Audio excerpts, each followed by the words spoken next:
Hey there, hi there, ho there. I'm Bear, the Gen X GM. Welcome to the Four Colour Café. So sorry we're running late, guys. Our guest is having some technical issues, so we're just waiting for him. And we're sitting back here behind stage having this awesome conversation about the state of role playing and RPG Tube and all this stuff. And I said, you know what? Let's just turn the damn cameras on and have the conversation live with us right now, and you guys can jump in. So the big topic of conversation that we were having, or the big point of conversation we were having. By the way, I'm joined by Doc. I'm joined by Max. You know what? I forgot to do something, guys. Hang on a second. If I don't do this, I feel like I'm a bad host, a bad man, and a bad thing. Let's all mute our microphones. And yes, well, don't make me pull out Valorous and start rubbing that in everybody's faces. Let me tell you right now, I'll do it. I'll do it. Mute your mics, girls.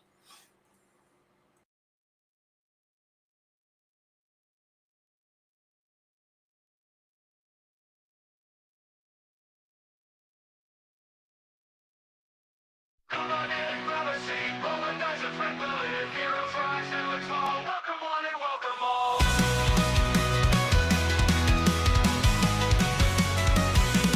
Step inside, take a ride through the worlds we create, where the legends come alive and the dice decide our fate. Dungeons seek to start so high, no limit to explore. Grab your sheet, your sword, your spells, adventures at the door. Roll the dice, tell the tale, welcome to the show. From comics, games, and tabletop, we go where stories go.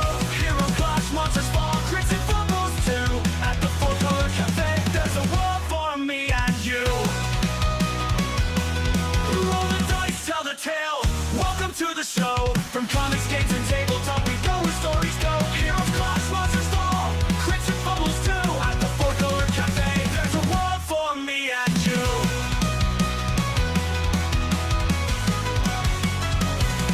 Pull up a chair, share a tale, crack a joke and grab a snack. Dungeon after scheming, making sure we won't get that. Superheroes, space marines, elves with tricks up in their sleeve. Every world's a brand new story, only limits what we dream. Roll the dice, tell the tale, welcome to the show. From comics, games, and tabletop, we go where stories go. Heroes clash, monsters fall, crits and fumbles too. At the Four Colour Café, there's a world for me and you. Roll the dice, tell the tale, welcome to the show. From comics, games, and tabletop, we go where stories go.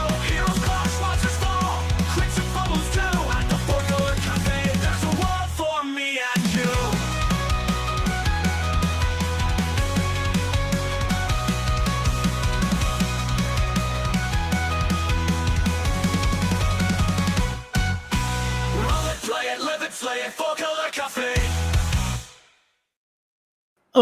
There's a little theme song for you. And by the way, there, I can do it too. Oh. And it looks like our guest has joined us. Let's add him to the stream. Hello, sir. Can you hear me? Yes. Yeah, coming to go. Hold on one second, because wait a minute. I see a familiar face. What the heck? Max. What's going on? Max. Hold on, give me a second here, Position of because honor where you belong. I have to set up in a different place than I normally set up. So I'm setting up microphones and all the rest of this stuff. So good man. hold on a second.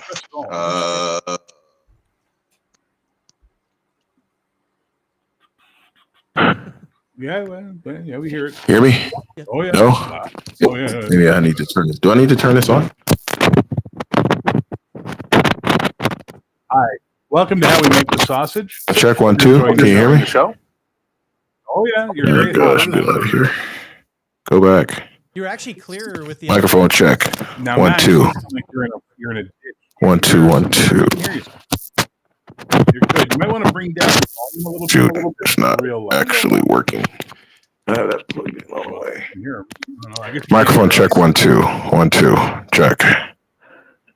Okay. Well, that's not working.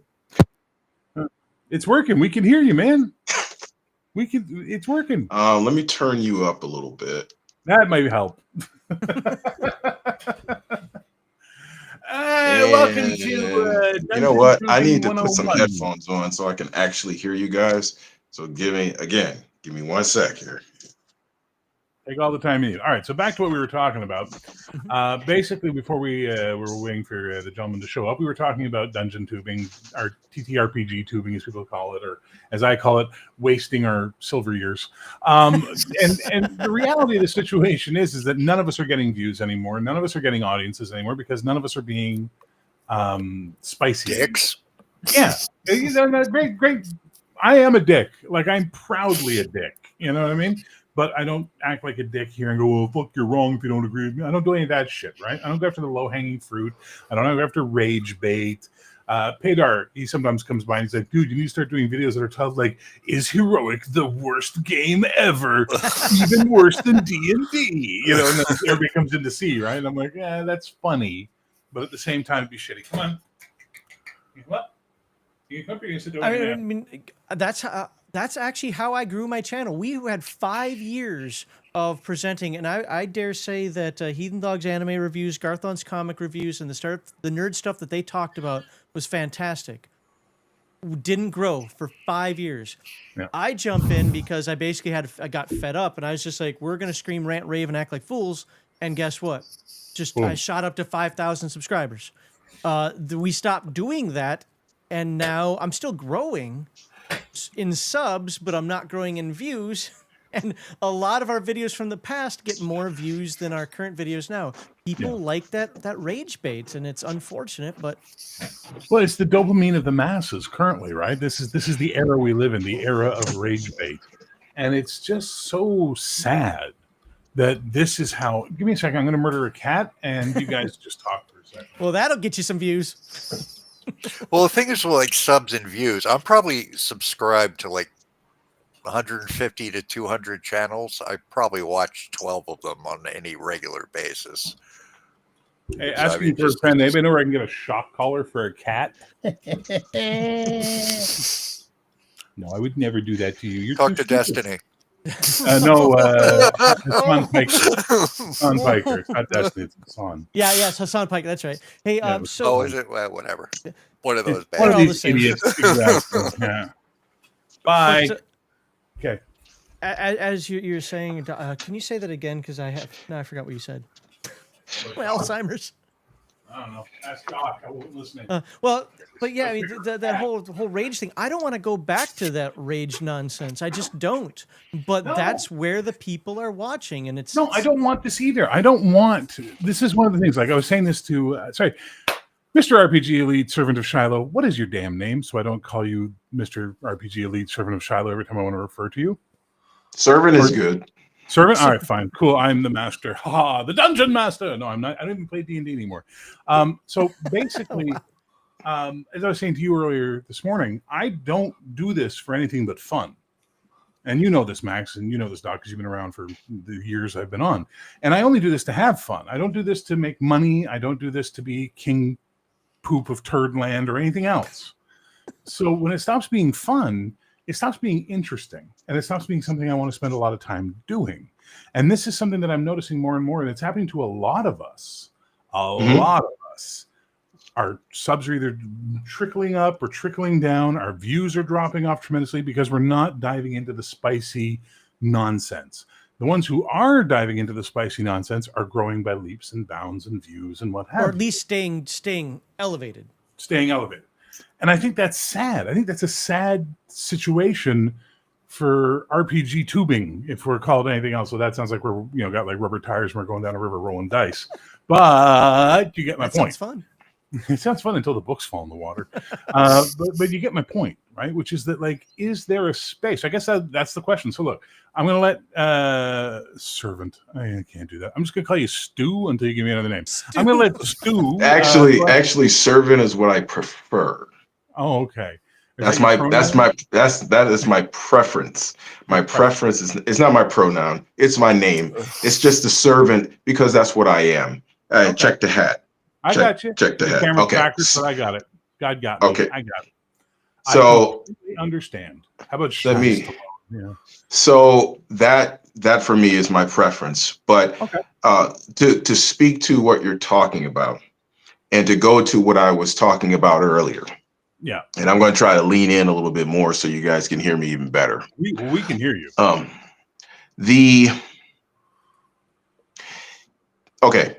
If your why, like in your case, if your why is just to have fun, okay, then nothing should take away from that, whether you don't get views, whether you do get views, whether you get subs, whether you don't get subs. Nothing should take away from that if that's your actual why, because you're just doing it for fun. Okay. Yeah. If you're doing it, if your why is something else, like my why is something else, and it's really, it's not, everybody's why is going to be something, but you need to find it, and it needs to be something that's going to be deep enough to when stuff like this happens, because one thing to kind of encourage you again is that this is happening to everybody. It's not just happening to it's happening to everybody. YouTube is a great place to be. It's great to, you can have your own channel. Come on, son. And then you could go ahead and you can monetize it, and you can do all this other cool stuff. That's fantastic. Here's the thing with that though. Many people have what's a good way to say this? They don't have realistic expectations when it comes to doing this, because it's actually work. I mean, Yes. It's actually real work when you put something, and hey, I know, he knows this is work. And when and you're always learning. I mean, you are always learning if you want to do it well, right? If you don't want to do it, again, if you only have so much time to put into it, and you can only do so much, and do your thing. But for those who can, put a little bit more time into it, and my views have always been average for what I do. I'm a niche within a niche. So that I automatically knew coming in. Okay, well, I automatically know that I'm not going to get millions of views or anything like that. And that's fine, because my audience and the people who I want to contact, those who I want to touch, those who I want to connect with, those who I want to help, they'll find me. They'll find me. And, tabletop RPGs trust me, people know once you're in. If you have any kind of following whatsoever, if you've got over 1,000 subscribers or a couple thousand subscribers, trust me, people know about you. They do. Listen, I've managed to get on the radar of a few haters over the years, and they've done hit videos on me. There's one gentleman who's no longer with us. I literally had 3 positions of honor in his opening hate intro to his video of stuff he didn't like. I'm not dismissing. I'm not you. I'm not some of these bigger channels, but we've had our fun, and we've also had our nightmares and our hellscapes and everything else we've dealt with here. I say this all the time, and I don't think some people like when I say it, but it's the truth. When I had less than 1,000 viewers, this was so much more fun, because we had a tight family. The same people were coming all the time. Everybody got to know each other. The minute we exploded out of there, we started attracting different energies. And I'm glad you're being nice about this now, because every other time you blamed me. Well, this is your damn fault, but that's neither here nor there. And as a result of something like that, we wound up getting weird.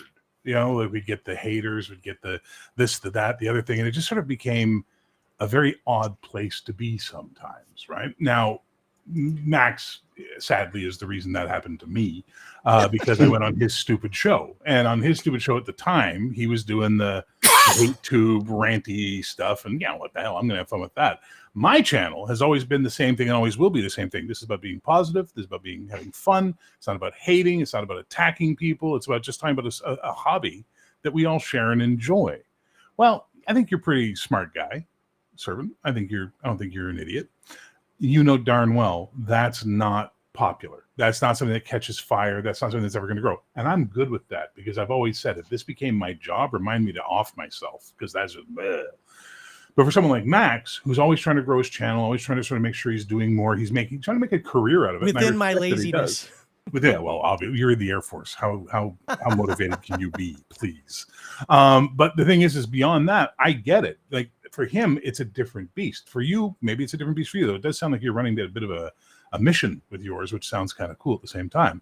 Doc's channel, Doc didn't give a crap about his channel. I have to remind him he has one sometimes. You know what I mean? Because Doc's just having fun. He's just, he's promoting his game. He's having a good time. He's doing what he does. So I think a lot of us can come at this from different angles, and we can get different things out of it. Like you're saying, you have to have your why am I doing it? Your raison d'etre. Right. Why am I doing this? Right. So since you are the guest of honor tonight, and I know these two guys from from way back, what is the purpose of your channel? What is the reason you do what you do? Max. He knows. No, let me. Well, go all the way back to the lessons for how to be RPG elite. Yeah, this is let's go back to the reality of the space. Let's do that. It's not the same anymore, and we're not in Kansas. All right. It's not how it used to be back in the day. We have the space is full of a whole lot of different people. That's my nice way of saying it. So that's what I'm going to say this. And because of that, it's just like you said, when I was first starting off, when I first started off, I had a mission in place before I even started. And the mission of RPG Elite, I would say we have a 4-pillar mission, right? We have the RPG Elite philosophy.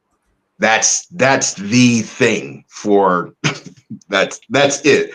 Hence the name of the channel, the RPG Elite, which, by the way, that name even offends people, but whatever. You can't make this stuff up. I mean, to be how dare you act like you're better than me?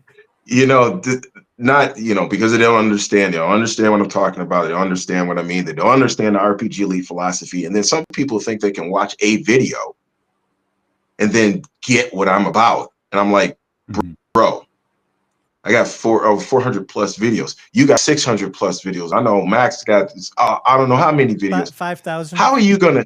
So how many how are you going to find something in one video, bro? Yeah. I just on the RPG Elite philosophy alone. Like I said, I got a little bit over 450 videos. Maybe 100 of them, maybe, is on the RPG Elite philosophy. How in the world do you think that you're going to actually know anything about what I'm talking about by watching one video? Are you serious? Please. But that is a major pillar of my channel. And right. I talk a lot every first Tuesday of the month. I'm going to come at you with a different way of what the RPG Elite philosophy stands for, what it is. And at the end of the day, it's a philosophy, it's a mindset.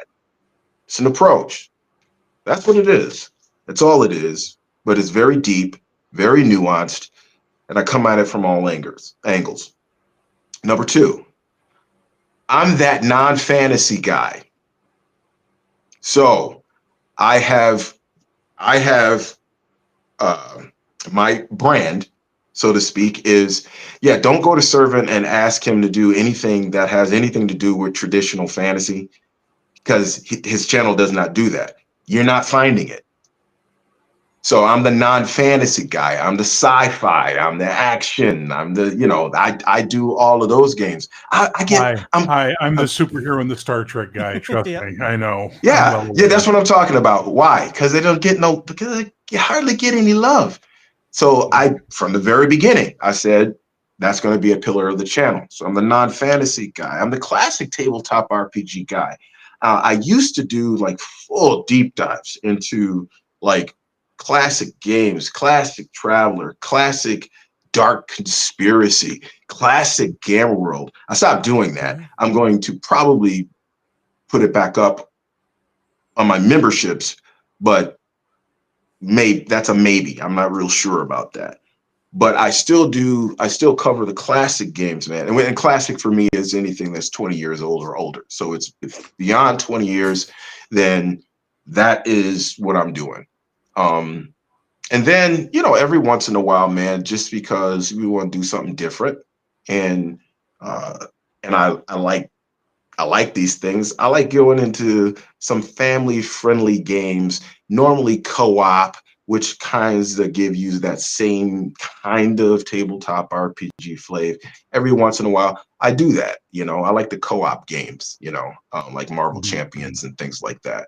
So I might cover that, or I will cover that. And I think I've only done, gosh, this is going on. I just passed my complete fourth year, so I'm going on my fifth year next August. And geez, I don't know if I really done a whole lot of those.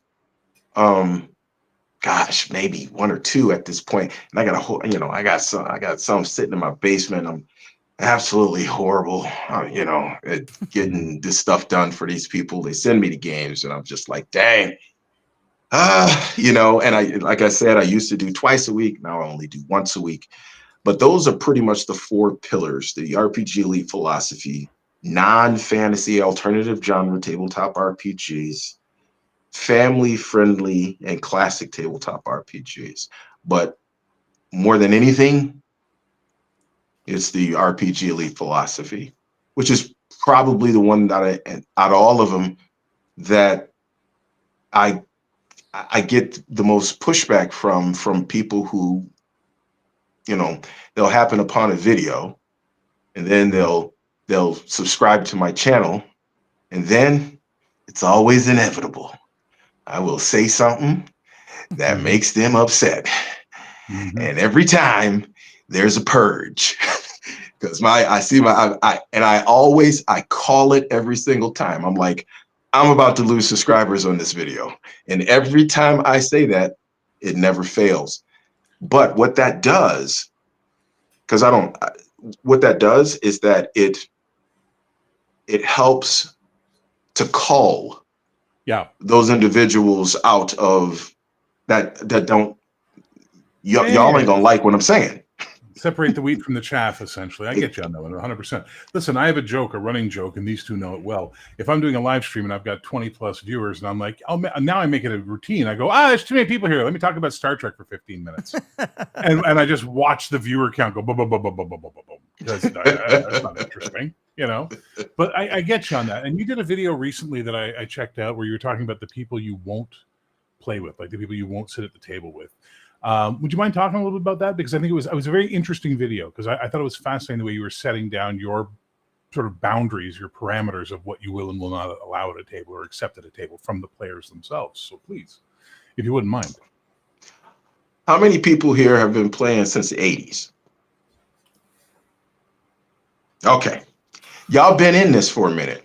So since that's the case, how many people don't do the same thing that they used to do back in the 80s? Okay. Here's the thing. Okay. Okay. That is back in the 80s. We were young, right? I mean, tell me if this doesn't sound familiar. It's summertime. We playing tabletop RPGs. Shoot, we might start at 12 o'clock in the afternoon and not stop until 2, 3 o'clock in the morning. Go to sleep, grab something to eat, and then do it all over again the next day. It's just, those are just, okay, obviously we can't do that anymore. Things change, but also you would hope, and it would be the expectation, that you would get a little bit wiser. And there's people that over time, if I want an experience, if I'm looking for a particular experience, and listen, this is anybody. It's not just me. I don't think it's just me. I just think I codify it in a way that for some reason people just, I don't understand. I don't get it. But anyway, people wear their feelings on their sleeves. Everybody's Gen X here, right? Right? Yeah, okay. pretty much. Okay. So I just don't understand why this. this kind of namby-pamby, limp-wristed, yellow-spined, wearing my feelings on my sleeve. I gotta cry about everything. What is going on? Okay, I'm calling out. I quit. Yeah, well, you are on. Listen. 73, 74, that's your birthday? 73, yeah. Yeah, you're like almost a millennial as it is. Let's be honest. So I'm thinking to myself, if I say something, I'm not saying something to be controversial. I'm just saying something because I'm thinking that, okay, y'all get this, right? And it's part of generational thing, but I'm going to be honest. I know before I make a video, I practice this stuff.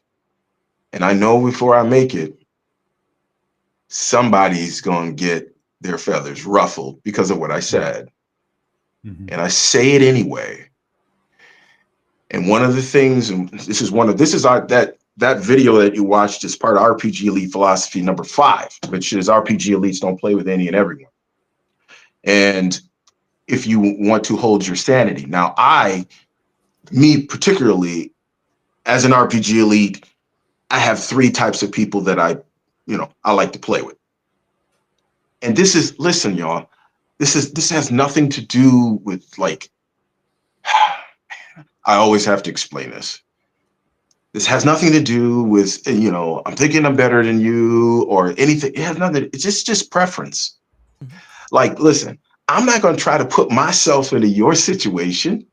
Why would I do that if y'all ain't digging where I want to go? I'm not going to do that to you. I will extricate myself from this. And there's particular people who I'm looking for particular people who want the same experience. Or one which I really, really love, I'm not going to lie. I just like teaching new folks. I just teach them the RPG Elite way. So I have an agenda in that way. But I want to teach them, I want to teach a new generation the RPG Elite philosophy, the mindset, because that's what it is. I love that.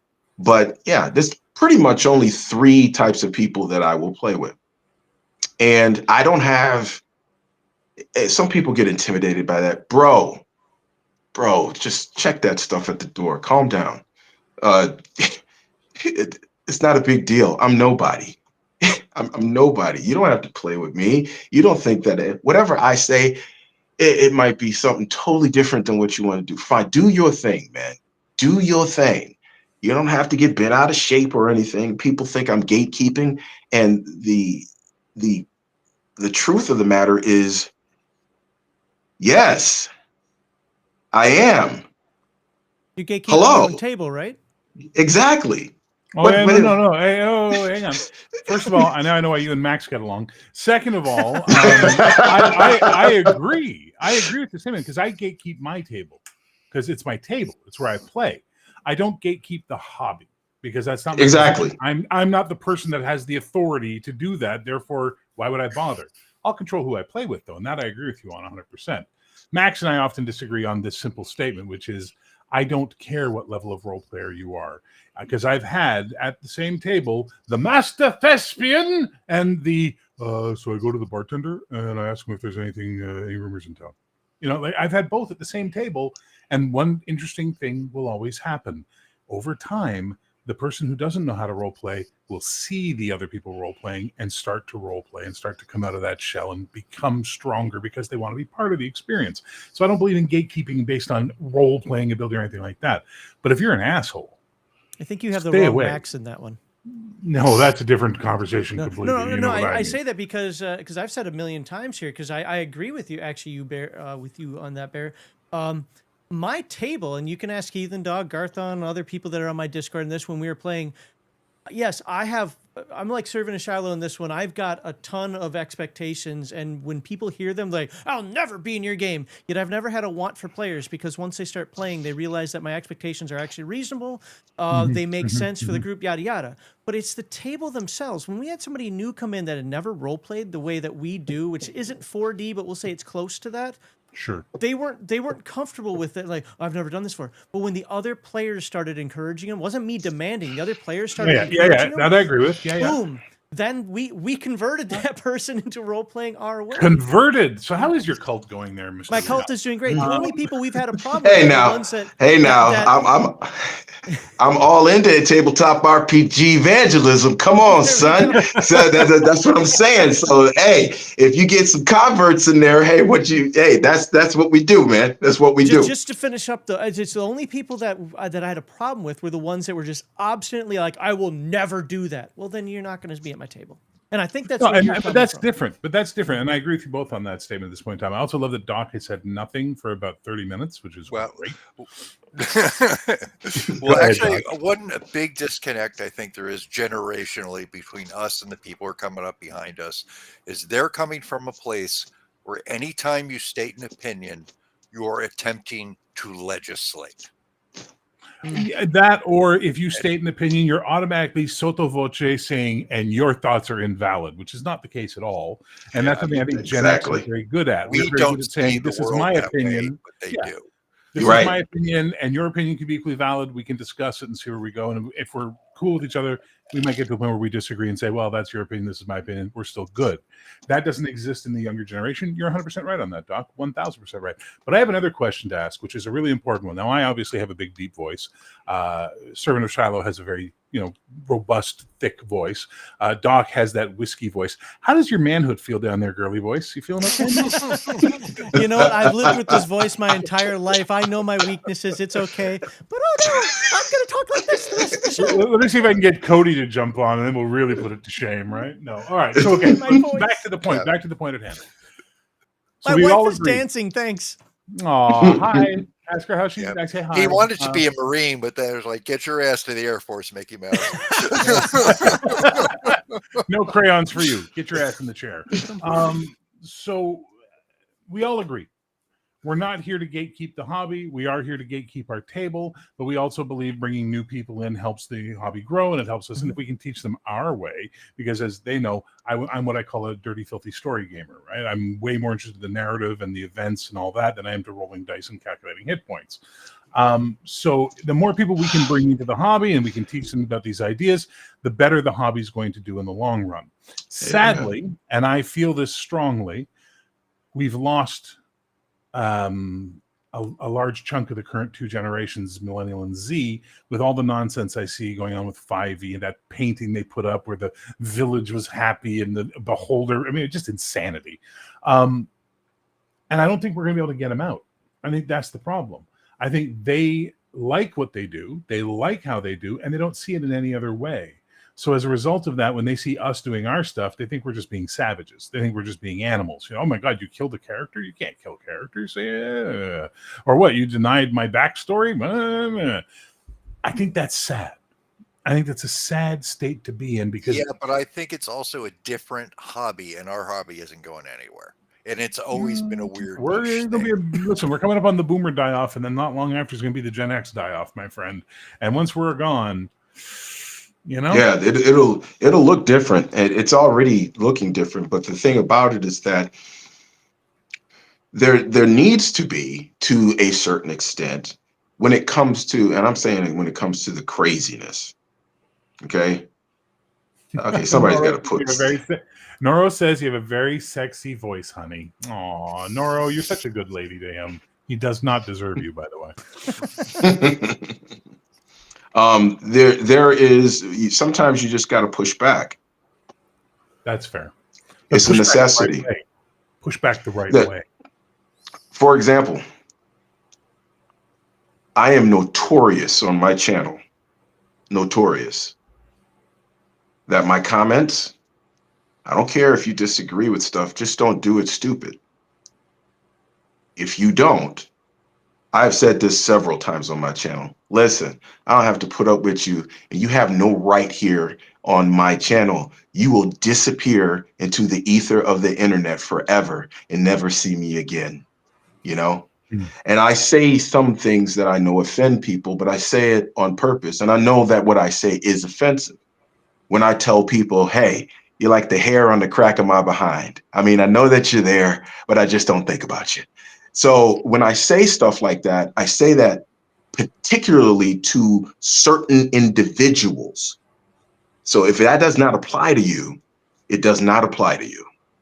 Yeah. But there's certain individuals that you have to clap back at, because if you don't, they're going to continue to take this hobby down. They will continue to be bullies in the space because that's all they are. Mhm. And to see other people do that, and they see it even in comments and stuff. I can't control what's happening in somebody else's channel. Okay. And I don't, I'll be honest, I just don't really watch anybody else's channel. I'm just too busy. It's not, it's nothing personal or anything like that. I just don't have time. But on my channel, in my comments, that's the space God has given me. All right. Mhm. So if you come here, disagree, let's have some banter, let's have some back and forth. What do you think? Or whatever. Just do it like you got some sense. And when you don't have some sense because you want to bring in, which just is, there's always one where they want to bring in some kind of identity politics or something crazy into. I'm just like going, just play the game or just have a discussion about the point, not about all the rest of this other stuff. But I And want to interject on it before you go too far down the hole. It's not just the young ones; it's the old oh ones. no, These I've had them both. Yeah, exactly. Because we're stuck between the two. Gen Xers tend to be stuck between the two, and that's like just life for us. But I noticed that the young ones are all doing their identity politics, and oh my God, that's a power trip, and meh, meh, meh, meh, meh. But then you got all these OSR grognards sitting around going, man, fucking snowflakes. It's not on your sheet. It's in your head. And it's like, okay, role playing is not a measure of your humanity or manhood. Number one, so get that shit checked. Well, Well, that's a feedback loop that they're creating between themselves. Yes. And it's pointless to worry about offending people who are going to climb up on a ladder and look through the window for something to be offended by. I agree Exactly. with you. But what we're talking about is the whole idea of policing our channels right now and sort of handling that. It can get you. So one of the things we were talking about this before the show started, the annoying part of it is, let's say you've got 10 viewers and they all know each other, and 7 of them, 5 of them are pretty decent people. 3 are mediocre and 2 are just twats. You know what I mean? They're just jerks of the highest order. And then you piss off the jerks, and then suddenly you lose 7 of those 10 because there's this little clicky gang thing that goes on. You're saying, so you'll watch a whole purging of your channel happen. And I think that's really sad. I think it's really, really sad that in our hobby, which was created out of the fact that we, the people that started this weren't the jocks, they weren't the musicians, they weren't the Studleys, they were the outsiders finding a common group that they could come together in. And now we're seeing the elitism start, in the sense, not in RPG elite mentality, but in the idea of like tribalism. And I hate tribalism so much. Yet here I am trying to create my own tribe of, middle seekers and Buddhist pathfinders, I guess. And it's just really, really exhausting for me. So I get what you're saying about policing your channel. You have to police your channel, and it's sad when you have to. I think when it comes to I'm sorry. Go ahead, Max. Go ahead. Well, when it comes to the hobby, one of the things that, and I don't know how many people agree with me, first of all, I give 100 disclaimers, even though I hate disclaimers, because of the fact that if you don't, everybody misconstrues what you're saying. So I turn 2 sentences into 5 paragraphs because you have to do that. That's number one. But I have never had an issue with how somebody plays at his table. I don't care how Servant Shiloh plays at his table. I don't care how Bear Gen XGM plays at his table. I don't care how Doc Flamingo plays at his table. Doc is probably the most gamified one here. You're probably the most story gamer here. You're in the middle. And I literally believe it is a game and it is about role playing. I want to roll dice and I want to be in character. If you take either away from me, you're not doing it right. But that's, again, that's a generalization about how I like at the table. But people take how they want to play at the table as in what it should be everywhere. My argument has always been this: don't change the core games. You know why I hate D&D 5th edition, everything about it. All race, all class does not belong in Dungeons & Dragons. Do I care if you do it at your table? Do I care if you remove level caps? Do I care if you roll two 4-siders instead of a D20 at your table? Let dwarves cast spells. I know. I don't care if you let dwarves cast spells, right? But don't add it to the game because that's not meant to be there. You're taking away the tropes, the traditions, the concepts. Play a different game if that's the point. Yeah, That's but always been you and I disagree on that one. So we're right, gonna let that but one the thing, slide. but the thing is people will. But I don't see how we can disagree on that because I'm literally saying I don't care what you do at the table. Stop manipulating the game itself to cater to the people who want that. I Just agree with do you on it. that. I Just agree do with it you. at the table. Nobody cares. That I'm I Yeah, do want everybody. to jump in and say that I do not accept dwarves casting spells, and if Neither you do do I. that, I'm even with in you. private, I will find you and I will burn your house. All right. So we have a question from Just Laws Plus Art. She says, "Actual question: do all DMs review and approve players' characters before playing?" I'll just say my piece really quickly. I don't let people make their own characters anymore. I now say, I'm running a campaign. Tell me what you want to play, and I'm going to give you a pre-gen, and you're going to bring it to life. We're going to treat it like theater. Here's the character. You're Hamlet. Show me your Hamlet now. You know what I mean? And that's my thing. Some people love it. Some people hate it. I don't care. That's one of the, you talk about gatekeeping your table. That's how I gatekeep my table, because There when you you bring go. your own character into the game, as I've always said, you have expectations, you have ideas, you have scenes in your head of what that character is going to happen. But since I can't read your mind, and 90% of people are not good at expressing these things, you're going to be disappointed because I'm never going to give you those moments you want. But if I give you something unexpected, you're going to just enjoy the moments as they happen, as opposed to pre-creating them in your skull. That's my philosophy. Okay. Servant of Shiloh, what do you say about that? Do you vet your players' characters? What do you do? So I'll put the question back up. Do all DMs approve players' characters? Well, okay, because my vetting process is so intense, right? So if you get through the vetting process, and I will tell you right now, I have interviewed many people. I have an interview process, I have a tryout process, all of that stuff. I'm going to be honest.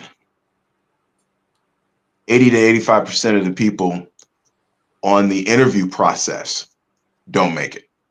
Mm. Okay. And listen, I'll probably play anything else with them. I play board games or whatever. We can go out. We can get all of it. When it comes to me sitting down and playing for 5 hours or however long are we going to play and taking a big chunk out of my life to do this over and over and over and over again. Yeah. Okay. That's different. So they have to get through my vetting process. If they get through the vetting process, which is like it's a 3-phase process. And I'm not the only one that's involved in that. The people who have been playing with me for a long time, they're involved in it too. Mm-hmm. So we discuss it if you're going to be added to the group. And so when it comes to characters, of those people who actually make it through the vetting process or whatever, that's my group. These are my players to play whatever. And so I already trust them. And so I just tell them, go make your character. And then give it to me and I'll tweak it if it needs to be tweaked. And then I'll give it back to you. And then you can go ahead and we could do our thing. Let's have some fun. So I allow them to make their own characters. But I mean, they have to get through. I mean, that's why I only have like 5 people, because they have to get through the vetting process. Most of them don't make it. I got a whole video on that. I had people get upset because of my vetting process. I'm like, that's fine. Do your thing. But yeah, I will let them make their characters. I'll do some tweaking if it's necessary. But most of the time, there really isn't a whole lot that I need to do. And so because I want them to create their characters, because I create my campaigns around the characters. Sure. So I don't really start doing a whole lot of anything until the characters are made. Okay. Then that's when I start doing stuff, because the campaign is made around the characters. Mm-hmm, mm-hmm, mm-hmm. I don't just take characters and just plop them into a setting. Sure, I might have a setting for this, that, and the third, but the actual story and how it's being driven, it's character driven. So I can't really do a whole lot of anything until the characters are made. And so I don't. And so I will allow them to go ahead and make their characters, but it's because they've been through the vetting process and I trust them. Okay. Doc, same question. I like to have a theme like in place for the campaign, like what specifically you're going to be. Like the game I'm running now, they're a mercenary company. that's just been mostly wiped out. Only the core people are still left. So who were you in this organization before this happened? And then we built the characters around that. I'm actually, for the game coming up that you and Cody are going to be in, I'm actually thinking about using your technique of actually just pre-making the characters, maybe with some input beforehand, because just I think that's interesting, because I had never done that before until I started playing in your games, and I actually really liked it, figuring out who these people were. Well, thank you. And Crash Collins is awesome. Ace must die. Anyway, okay. And Max Liao, what are your thoughts? No, I let them make their characters, but they have to make them in front of me, and they have to make them together. There aren't going to be any secrets. I've been through all that nonsense before. There's going to be no backstabbing. There's going to be no, I'm the secret evil guy. Not playing that crap anymore. We all read Dragonlance. It's great, but this allows them to sit around, and then they can talk about, like, hey, we need somebody who can do this. We need somebody who can do that. I'm heavy into role playing, but I'm also heavy into gameplay as well. I think both are absolutely necessary.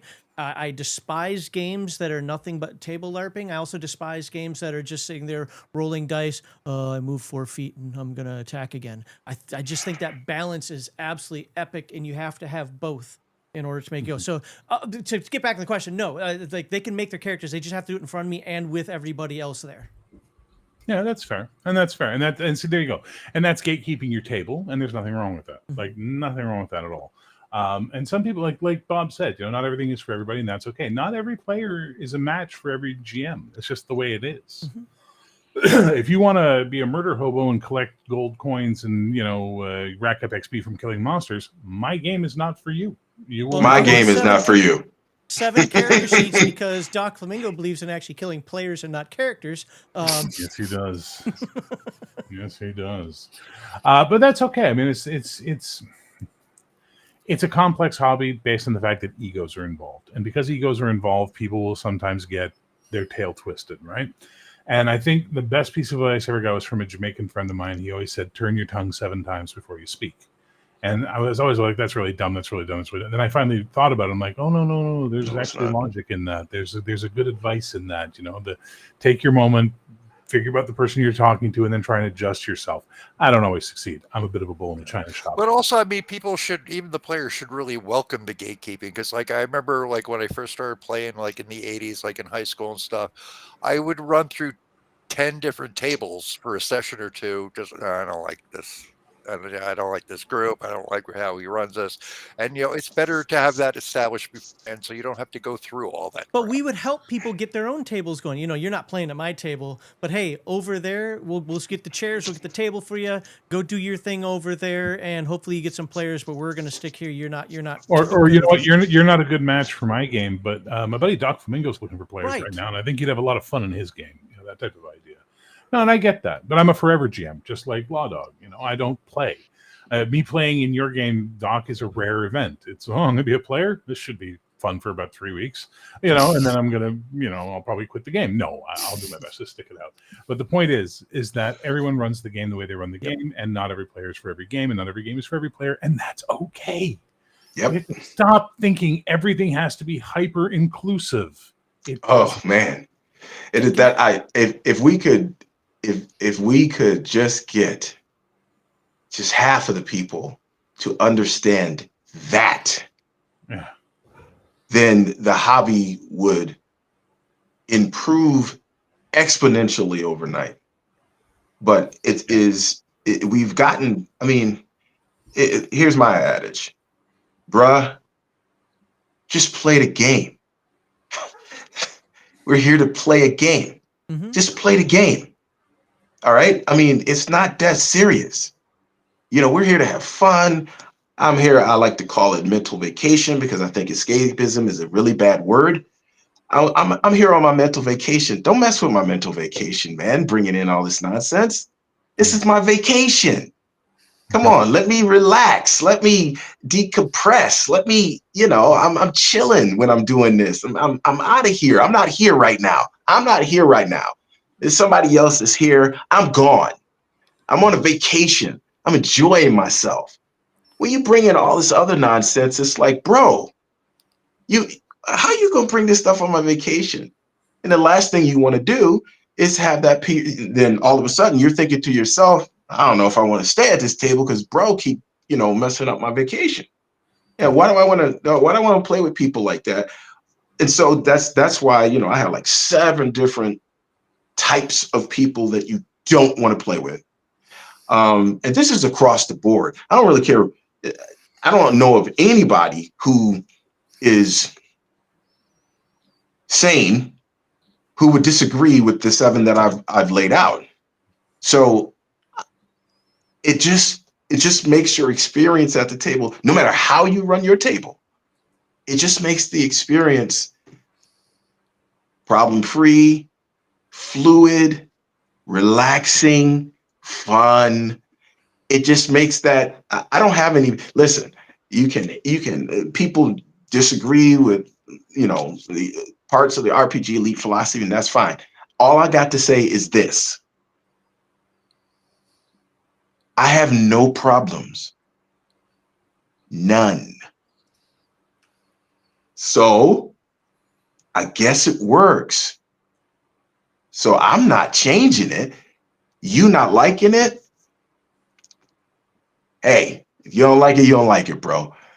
But if you don't like it just because you don't like how it sounds, not because you don't like what it does, because you don't have any idea what it does, because you haven't implemented any of the tenets and qualities of it, then really you should not say anything. Just go ahead and do your thing and I'll do mine. And, if you want to handle, if you want to play with that, certain types of people, then go ahead and play with those types of people. But if people would just understand that bro, this is just a game. Just relax, calm down. Do you mind if I jump in with a question here? Yeah, go ahead. So a question for you, because I hear what you're saying, and I've heard obviously we've talked before, and it's fun, yes, but isn't there also a seriousness as well? And what I mean by that is, I think Alexander McCrease was the one that said this. At least that's what I'm told. Is you treat it like an intramural sport, not just some pastime. You don't skip your bowling night. You don't skip softball practice. You don't. So you've got other people that are involved in this. So because of that, you've got to take the table and that time seriously as well. But that, to me, I find that part also to be fun. So Bingo. Now that's that right there. You look at the stuff that I talk about. People think that, oh my gosh, he's just taking it too far. I am. I mean, that stuff to me is what makes it cultivates an arena of fun. I mean, that stuff to me is there. And I agree. Yes. I mean, I'm not making almost 100 videos on a philosophy and not having some kind of seriousness to it. You understand what I'm saying? Sure. It just means that, okay, what do you think is fun? Just like Max was saying. Okay, what's fun? Well, what's fun to me is taking it serious. Like, here's one thing that annoys me. One thing that annoys me is that every time that, you get people who get around the table, whatever, and somebody's cracking a joke every 2 seconds. All right. Okay. I get it.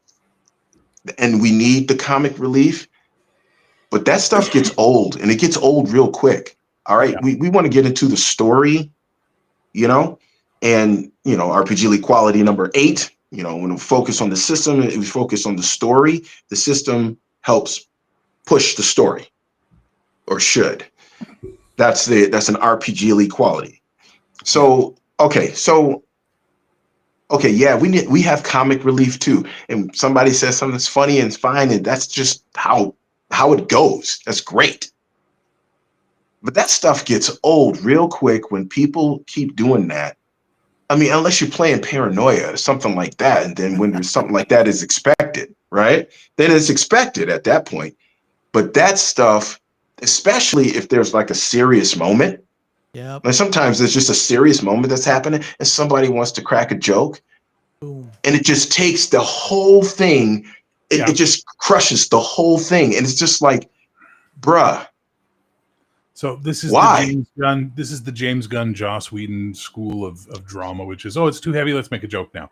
But I got 2 things I'm going to say that. One, this is for Max more than anybody else. I'd like to speak to the man in charge. You know what I'm saying? Remember that? When you guys were playing in Albana and you were in the matriarchy and you had just Oh yeah, tried we to all escape. admit that episode was the worst one too. Yeah, but why was it the worst one? Because of all the joke cracking and not taking it seriously and da, right? Yep. Secondly, I am not opposed to humor despite what people think, but I like to find the humor in the situation, in the game, the events that are happening, not in jokes made at the table because I need attention because I'm the class clown and I'm not having attention paid to me right now. You need to work your shit out. You need to work it out and come back to the table when you know how to be here at the table. You made a commitment. This is the other thing. We were talking about it, Max. Drives me nuts. You've made a commitment. Now I get real life. I get emergencies. I get all that stuff happening. But if you've made a commitment every week, every 2 weeks, whatever it is, to play this game, when other people come to you with things and say, hey, Saturday, can we get together? No, I'm busy. Can we do Sunday instead? Or can we find another time? But I watch so many people in so many games blow off the game for whatever. And it's so heartbreaking, especially when you're the referee, you're the GM, because players, look, we've said this before. Players don't really have to do much. They just have to show up, roll dice, interact, and have fun. The GM, not my players. Well, but you know what I mean. The GM, what do we do? We're building the world, we're building the games, we're doing everything together, we're coordinating the schedules, we're herding cats, we're doing everything. So the little bit of respect you can give is to show up for the damn game on time, if not early, and prepared. And that's the seriousness. That's the seriousness part of it. Let me. I'll give you a quick story. True story. You do that. I got to go do something really quickly, so I'll let you guys handle things until I get back. Please don't get me canceled. But I am Okay. So one time we're doing an interview. And this is years ago at this point, but we're doing the interview. My right-hand man, I got a right-hand man, and he's always with me. He's doing this stuff. So we're doing this interview. This cat comes through and he says, we're just asking questions. It's just a conversational type of thing, asking questions and things like that. And then he busts out with, well, I'm playing in 7 games right now. What? So I'm like, whoa, that's a lot of games. You got a life? I mean, I like tabletop RPGs, but dang. And so he starts talking, and I misheard him. He did not say I'm playing in 7 games. He says I'm playing in 17 games. Oh, wow. I know my right-hand man, he was writing me, right? Because we was doing this over Discord. He was writing me. He was like, what is going on? How do you play 17 games? Listen, I kid you not. And one of the things that he said was, well, there's just going to be some times where I'm playing another game, so I don't know if I'm going to be able to show up. So you know what happened? That interview was cut short immediately because I'm like, we're doing this. Why? Bro, you are telling me you're not going to make the commitment, right? So you're telling me that my time and the time of everybody else here is just not important enough for you to show up when you said that you were going to show up. So I tell you what, why don't we just not even start this at all? I ended the interview. It could have been like 2 minutes. It could have been 2 minutes later. I was like, okay, man, right? If we want to, we'll contact you if we're interested. We got off in both. There are piggyback groups on that. that just whenever and are happy just to goof around when they're together, and find one of those groups. Exactly. They're out there. So I want to ask this question though, because you're speaking something I was going to ask you this earlier, but this is perfect segue into this. With that story, what do you say to people that say, dude, it's just a game? Because that's the big thing that I've received probably in the last 15 years is I hear that more than I ever did in the 80s, 90s, and early 2000s. But now it's just a game. It's not that important. Okay, so here's the deal. it is just a game, right? But it isn't at the same time, right? Like you can get down and sit down and play a board game with anybody. Y'all just sit down and, go back and forth and roll dice and have fun and talk and whatever. And everybody expect that. A tabletop RPG is a game, but it's more than that. It calls for something totally different. It is a storytelling medium where everybody must be involved. And when people say it's just a game, I say, well, it is and it isn't, because there's power in this game that's not in any of the other games. You're not going to get out of other games what you can get out of a tabletop RPG. But plus the fact, listen, people's time is valuable. By that virtue alone, that right there is why it's serious. If there was no other thing that was serious for people, it should be that people's time is valuable. Mm-hmm. So for you not to take that seriously, even though it's a game, means you're not caring about the people at the table. And when you don't care about people at the table, they don't care to play with you. So again, it is a game, but at the same time, there are serious parts of this game, and we have to take those things seriously because it's not like any other type of game. It simply is not. Mm-hmm. So when people say that, it's like, for you, it's probably just a board game, right? You're just getting together just to do whatever and whatever. Okay, that's fine. Go ahead and do your thing. But over here, and I always explain what I do. Over here, I care about my people. I care about their time. I care about my time, and we're trying to create an experience that when we walk away from this table, we can talk about for years to come. So for you, it might just be a game when you walk away and forget about it. But for us, it's a game that goes much deeper than that. Mm-hmm. And that's what I say. I and I never get. I'm sorry. Go ahead. Sorry. It's the people that I hang out with, the people that I've gamed with over the years, we'll say the vast majority of them, 90%, if not more, we might not have articulated it that way, but what you said is exactly the way we see it. So back in the day, we were the dirty campaigners. Bear is right.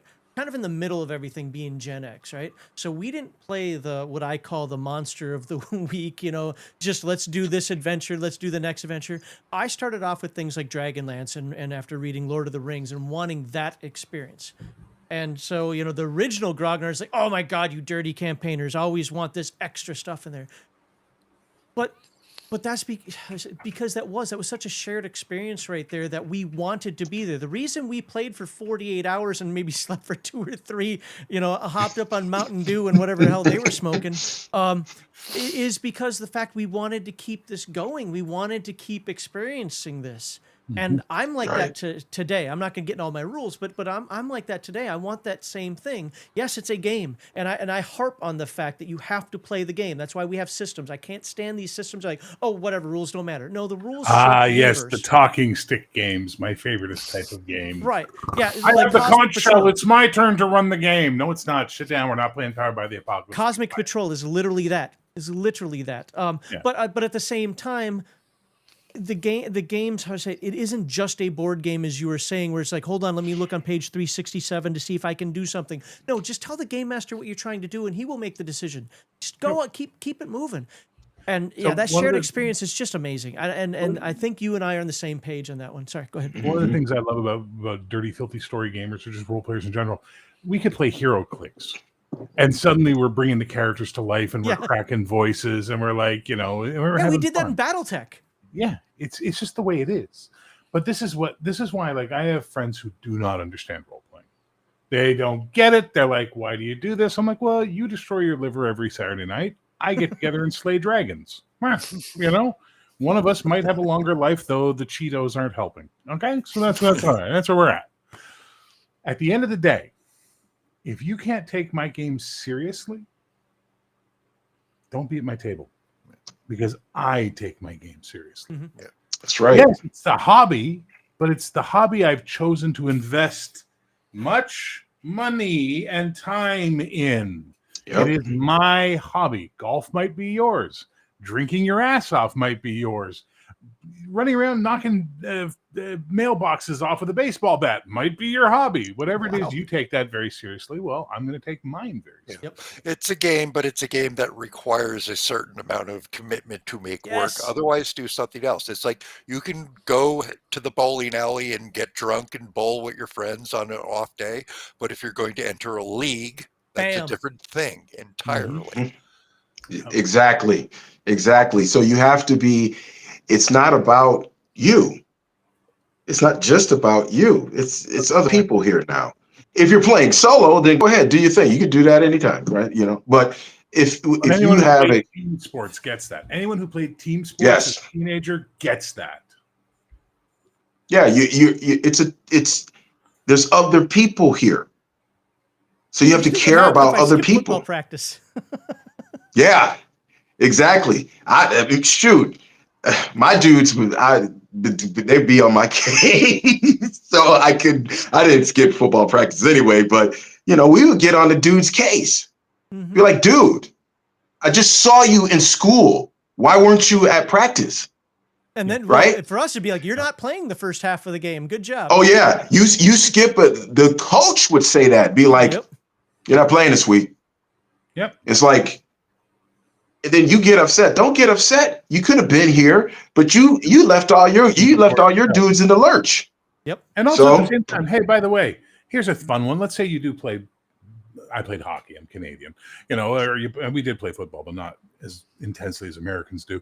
But we played baseball, we played football, we played the volleyball, basketball, and hockey. Those were the sports we played growing up, all team sports. There was a time my father was late getting me to the game. I suited up, went onto the ice. The game had already started. I had to wait for the first intermission to get on the bench, and the coach was like, "You can't play." Why not? You weren't here when we handed in the roster. Oh, Okay. yeah.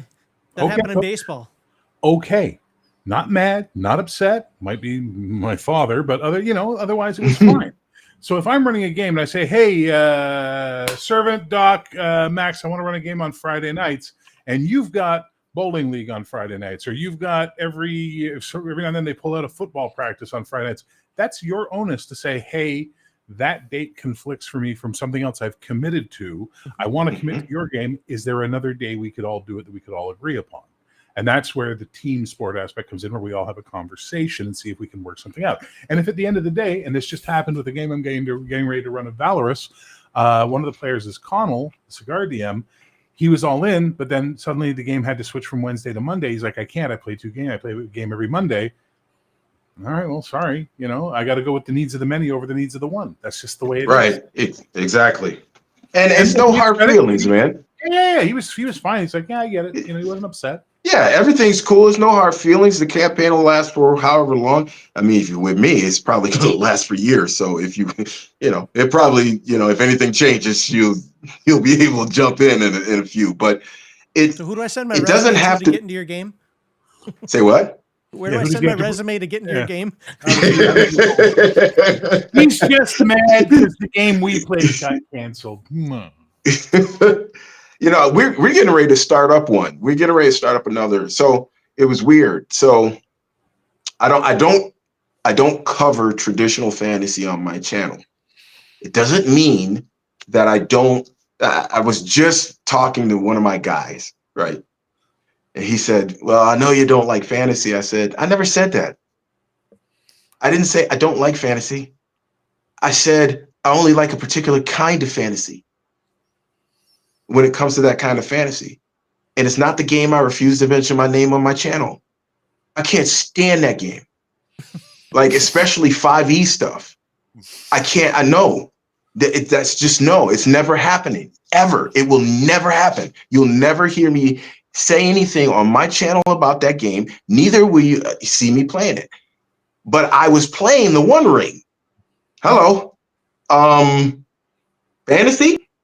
It's a particular kind of fantasy, though. it's the fantasy in my book. It's Tolkien fantasy. So I mean, we've been playing that for 6 years, dude. We Which played that edition for of One six. Ring are you playing? The The new original Free League One. one? Oh, okay, One. okay. the original. Yeah. Yeah. Quick story about that. Hey, this is one of the few times where when we were taking a break from playing. So sometimes we take a break. We were taking a break from playing that, and we do like a small like mini campaign, and we had switched over to like Numenera, right? So we were playing Numenera because we were waiting for second edition to come out. So it's like Kickstarter, right? Mm-hmm. And I had actually paid for that. So I contributed to that. And so, they kept saying it's getting ready to come out. It's going to come out soon. And I'm like, hey, cool. So let's do this until it comes out. And then we'll, we ended the, in a spot in the campaign that is a good place. And we were going to come back once we get in the second edition. Bye, Shadow. Later, Shadow. Is that Shadow? Yeah, Shadow and Sun was here. Hey, I didn't know he was here. I can't see the thing, but anyway, so he's a fucking so second edition came out.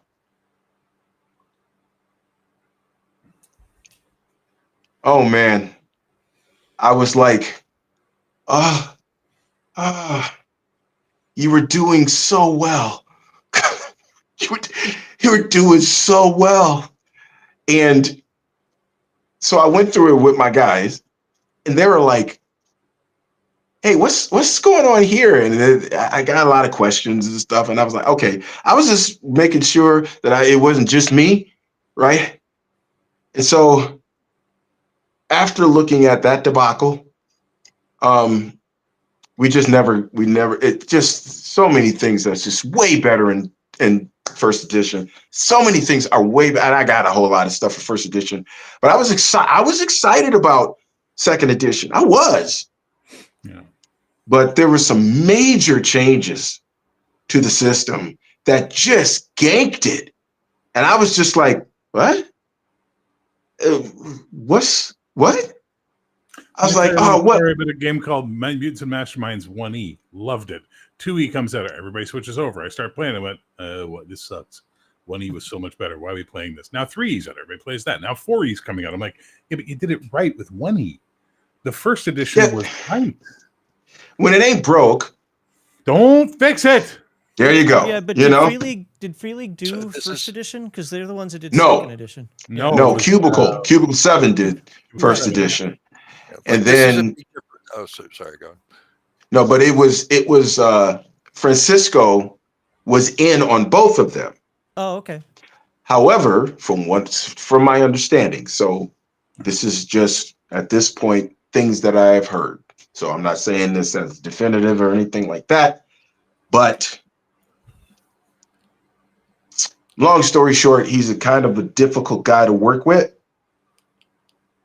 And the second edition was, I guess, the edition that he really wanted to come out with. And I was like, well, if that's the case, bruh, it was a good thing that you had other people on the first one. Because sometimes when you work on a team, they add stuff that's better, that you get a different look. So yeah, I do play fantasy. I like playing fantasy. We're getting ready to start up a campaign, but it's not going to be fantasy.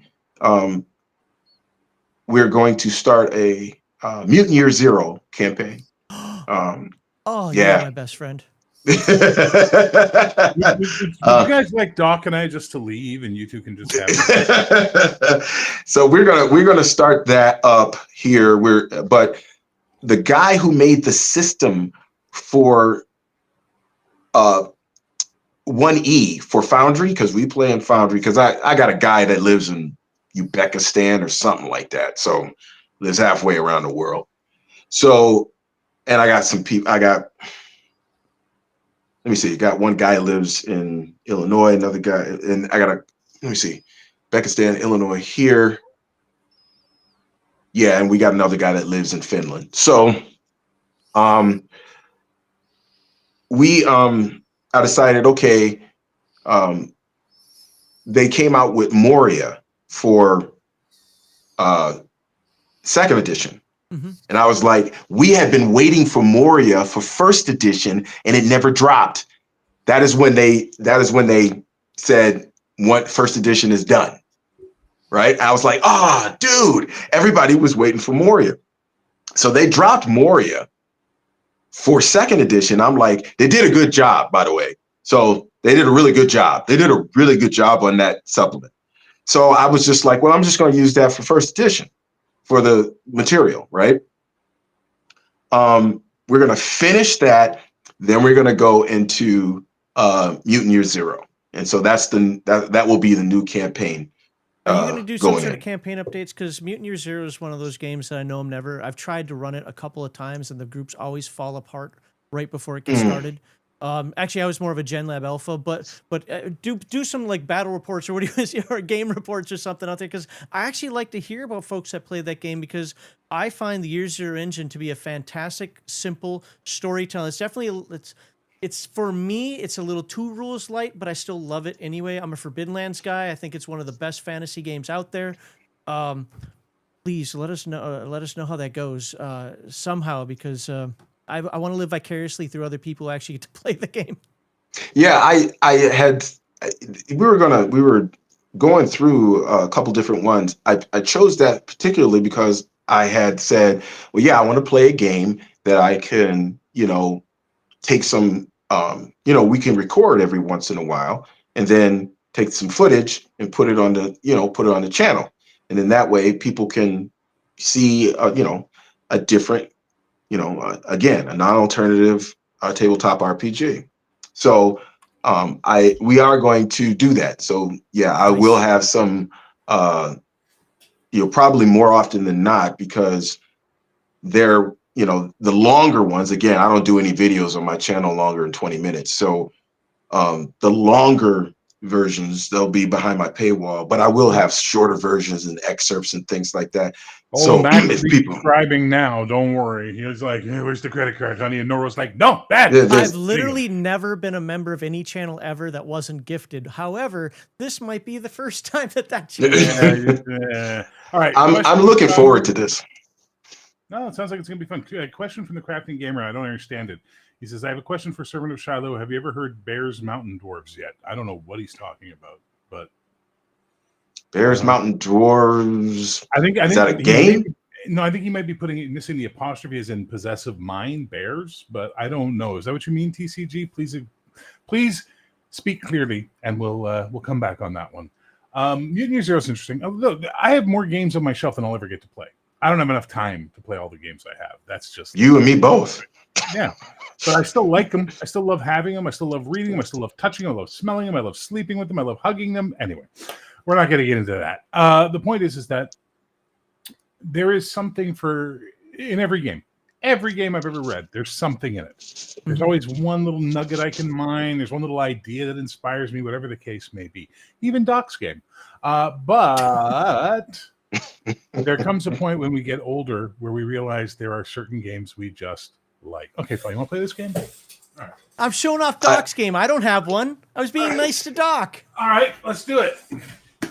I'm showing off Doc's Who books. You want to do that here? I show you both also, buddy. Yeah. I call you. So that's Doc's game? Okay. But I raise you my game. Crap. Uh-huh. I lose.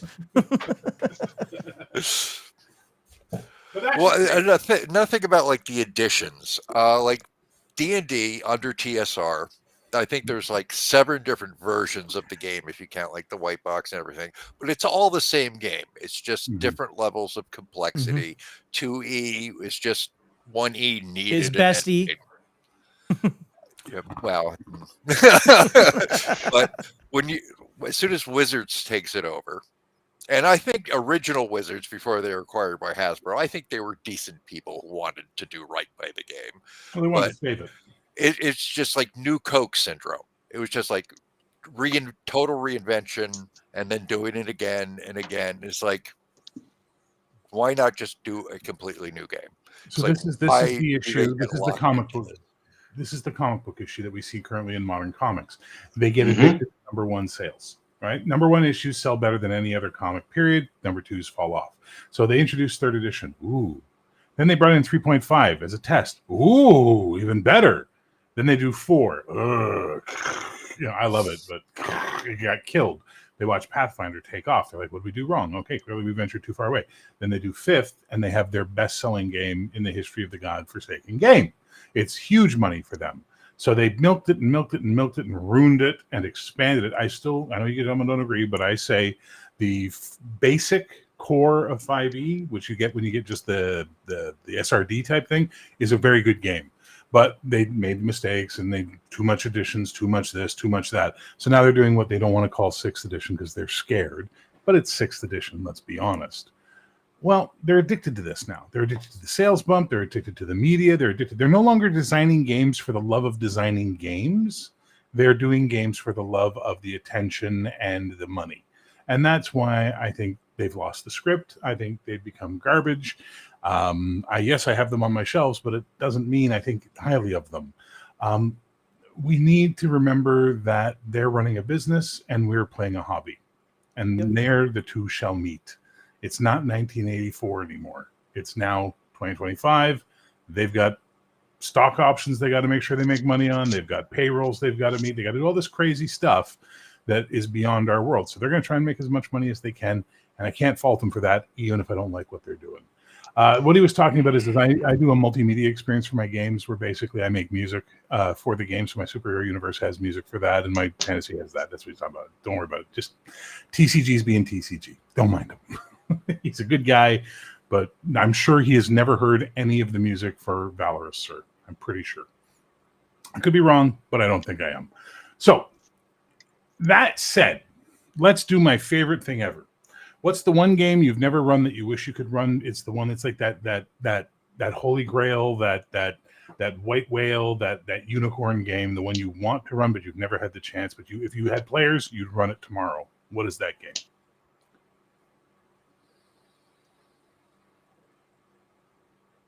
Who, me? Everybody, it's open to the panel. Max, you go first. Oh wow.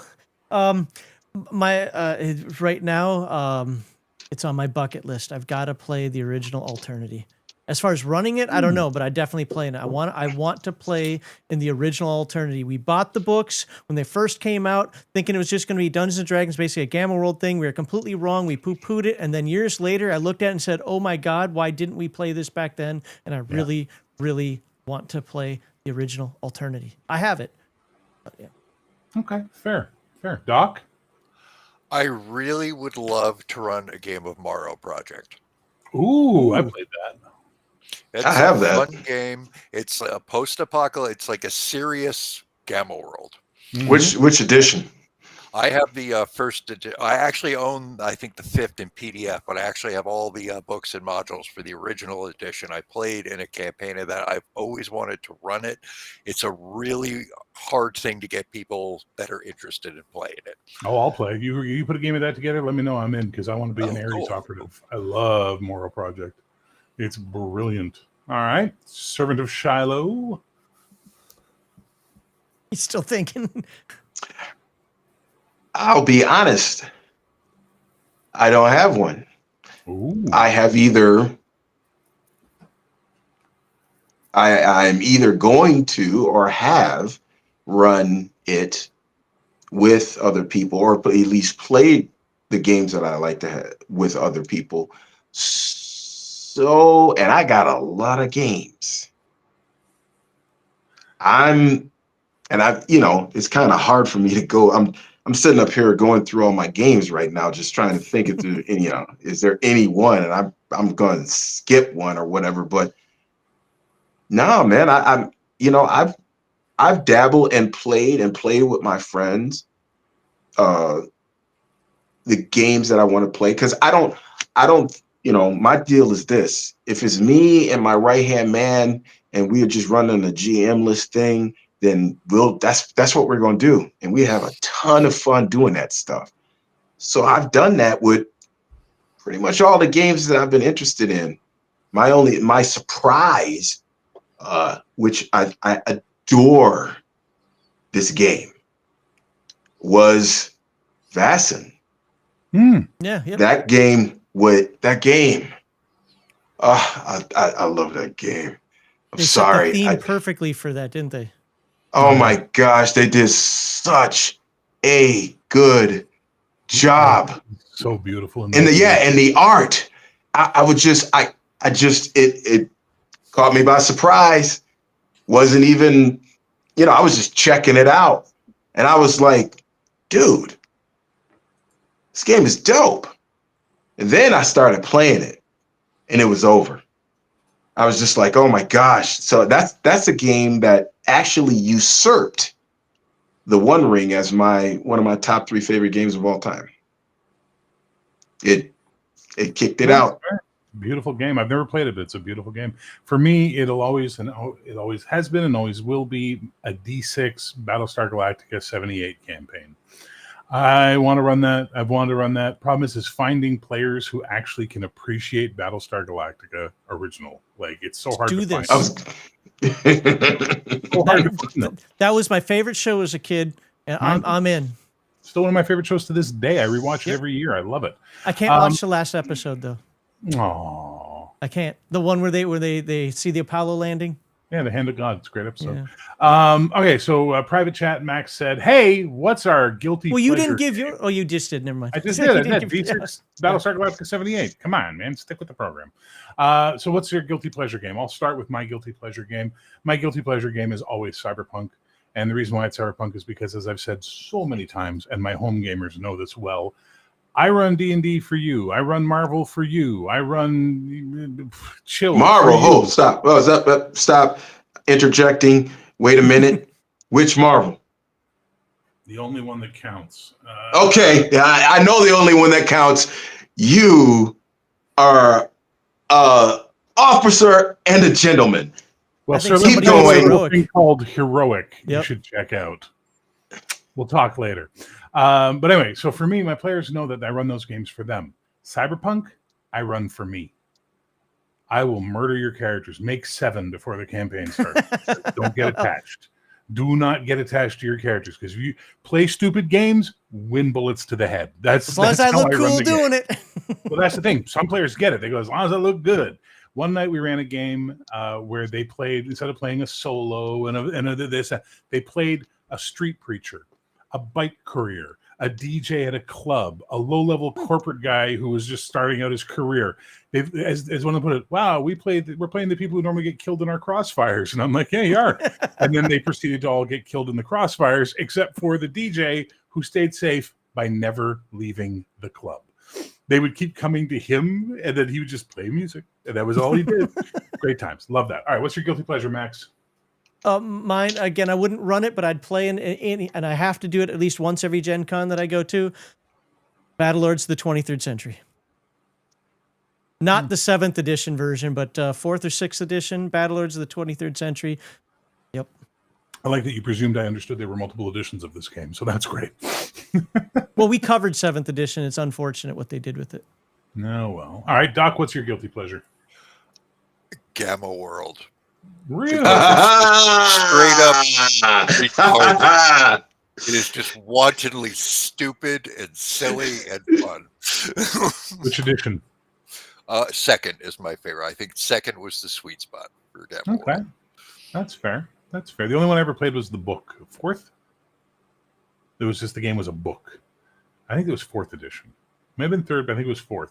That's the only one I ever played. Had fun. Loved it. It was a good game. All right, Servant of Shiloh, what's your guilty pleasure? And this will be on camera. Man. If you say Thirsty Sword Lives wins, I'm kicking you off the game.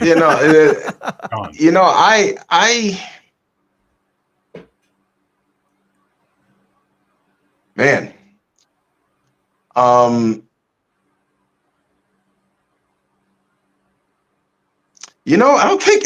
I hate to do this. But I don't think I have one, because I just enjoy I enjoy so much. So I don't and I experiment and I play solo. So I experience, sometimes I'll play solo before I actually ask somebody else, yo, do you want to play this? Because it's a dope game. You want to play this game? So most of the time, I just like everything that I play. That's Cipher fair. System, Vaesen. I'm doing an outgunned campaign solo right now, which is I just started that. One that we started that is surprisingly okay. Max, you're gonna love this. I'm telling you, okay? This is a game that it was another one that surprised me, right? City of Mist. Really? Yes. If you are into narrative, story, check it out. There are no stats. There are no numbers. It's all words.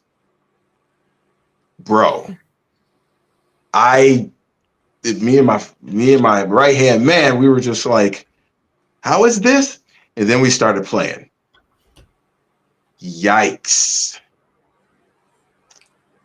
I'm pretty hooked on the way that they do that. I'm pretty hooked. I've never seen it, so I know very little about it. Off the cuff, I'll tell you, like, nope, not interested. But it's because I haven't seen it, or I can't put that together. I'd have to look at it first. Trust me. Interesting. If you are into, this is how I explain it. This is the perfect game for RPG elites. It's the perfect game. If you're into, Do you roll dice? You do roll dice. Okay. You have they do the Powered by Apocalypse. You just don't have any stats. Oh, You have got it. Okay. I know Powered by Apocalypse. Okay. I'm out. Rabble. I'm out. I'm not the dice system of Powered by Apocalypse doesn't bother. Does it still do the whole 6 or less as a fail? Between 6 and 10 was it a partial success, and then 10 or higher is a okay? Strong hit. Yeah, I don't have a problem with that. I've just had a problem with the games under that I played and how they were set up. Like Dungeon World, I thought was garbage. Yeah, this here, I didn't even know anything about it. I started checking it out, and I was like, be honest, it took a second for me to wrap my head around it, and I was like, wait a minute. So really? It's really about the story and how you describe it's about the story. It really is. And we started playing because I just really needed to start playing, how you make your characters and all the rest of this stuff, the creative freedom of how you create your characters. Okay. That's something I could be interested. This is what I would say. If you, anybody here do Mythic at all, or no? I know of it, maybe. but I don't solo game. So that probably would be the best way to do it, is to solo it first. So you would get a feel, which is normally what I use solo. That's what I use solo for, to get a feel for a game, to see whether or not, okay, this is good. This is that. Because a lot of times, you can't get everybody together. And the other thing is that everybody don't want to play the game, and I'm not waiting for you. So I'm going to experience the game. So I'll just do it by myself. I have no problem with that. And I use Mythic because it's the best. It's the one most people know too, yeah. Yeah, it's pretty much, there are good games that have a solo system. Vaesen has a solo system. The Electric State has a solo system. First time I've ever seen a solo system in the core book. That is the first time I've ever seen that. They actually they have the solo system inside at the end of the core book for the Electric State. Mutant Year Zero kind of has one. It's not official and it's not good, so I'm just not going to count that.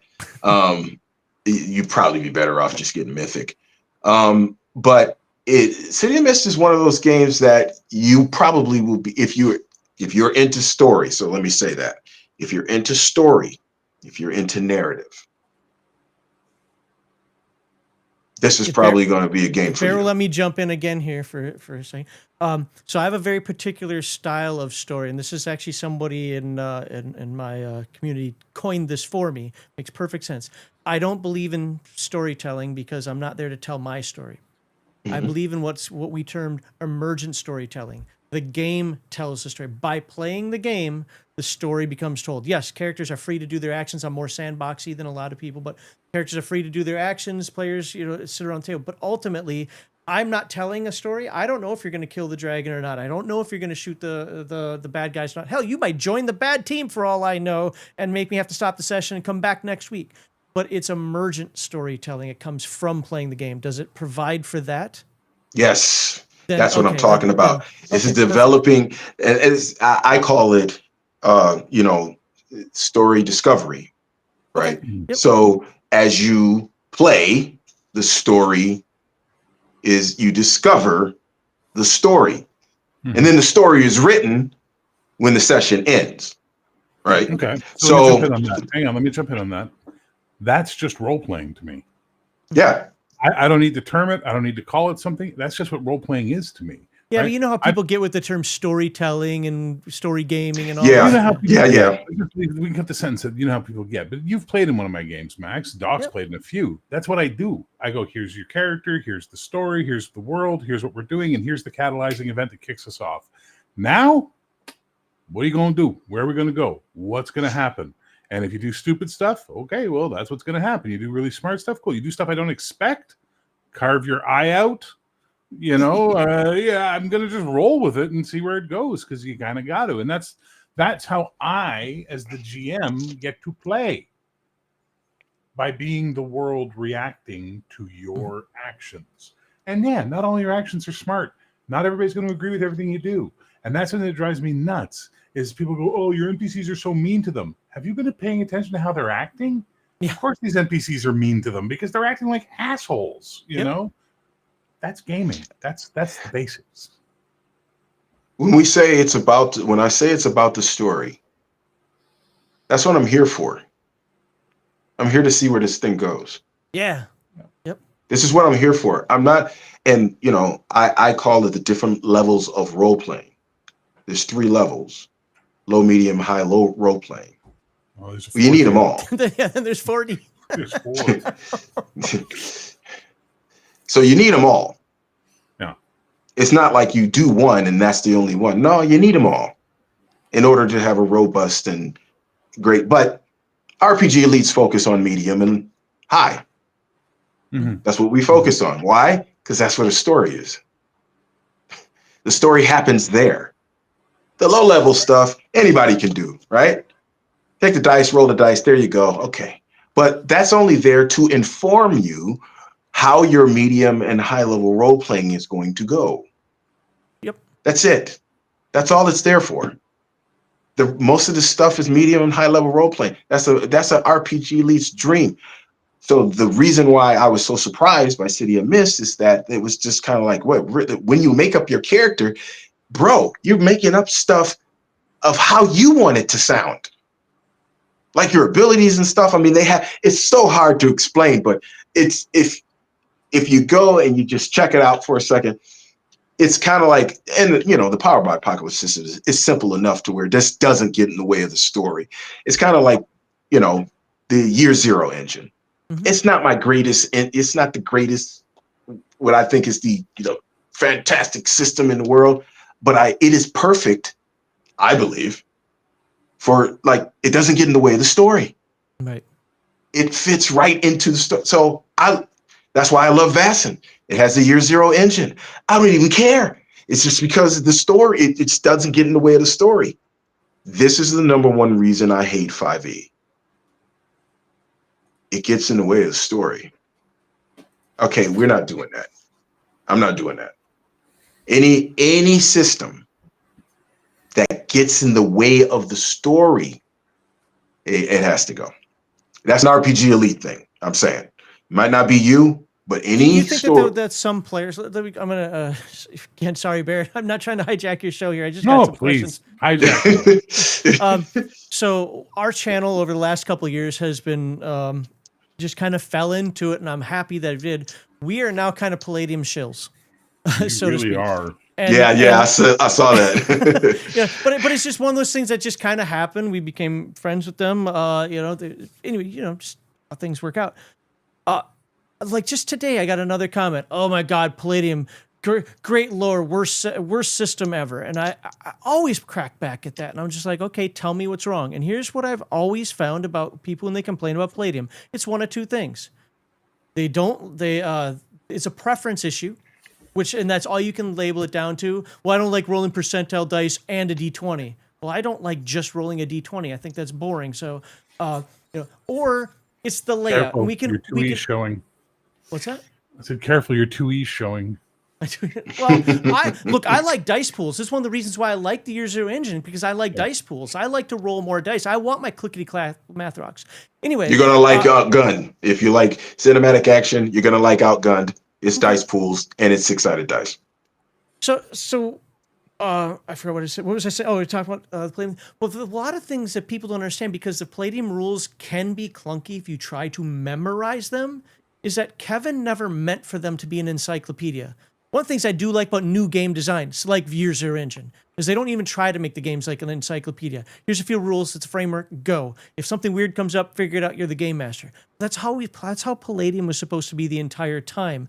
But people complain about it incessantly. People complain about old Dungeons and Dragons. Can't find a rule here. Can't find a rule there. You weren't meant to find a rule. It's a framework. I think sometimes people get caught up in this concept that your style of game is going to determine what rules you use and what rules you need. And at some point, you've just got to make a decision and go. Well, yeah, that's evident, though. One of the reasons why with Heroic, what I did with Heroic was I specifically made a point of going the intensity system here, the core. If at any point in time you don't know what to do, pick a rank, roll the dice, interpret the result, and keep going. You can argue about it later. You can look up the rule later. You can go find the specific, but for now, keep going. So anyone who watches me run my Heroic games, and they're going to see the same thing with my Valorous games, they're going to be like, well, I don't really understand the rules from watching you play. Good. Watching me play is not the way to understand the rules. Watching me play is the way to understand the spirit.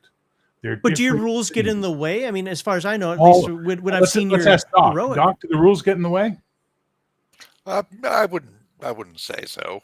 I mean, sometimes it takes a minute to figure something out, but I mean, sure. No. But that's any game. Yeah, but I mean, it depends on how you approach it, right? Doc's mentality when he plays his characters, I just want to do this thing. All right, this is your intensity roll. Let's find out. There you go. Whereas that doesn't sound like rules get in the way. Whereas Nerd's way is going, well, there's this rule that allows me to do this and therefore that. And it's like, okay, great. You know the rule. Let's roll the dice. You know, if everything ends with the expression, let's roll the dice, you're on the money.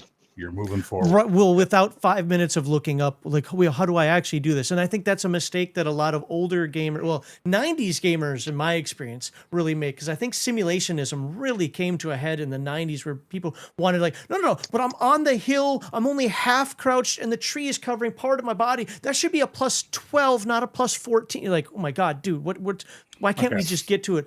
And again, this is we're serving a Shiloh's talking about where the rules get in the way. Games like Year Zero Engine, I don't know, was it City of Mist? I wrote it down. Yeah, City of Mist. I think a lot of games, people make the rules get in the way is the point that I'm trying to make, not the systems themselves. Have you seen that in your experience, especially playing those older games like Gamma World? Yeah. For me, okay. Let's take Gamma World. Mm-hmm. Okay, I'm an odd man out when it comes to Gamma World because I like third edition. That's what the color nobody likes third edition. Third edition has the color chart, right? Yeah, that's the one where, and the reason for that is because guess what? Guess who they were trying to copy? Marvel.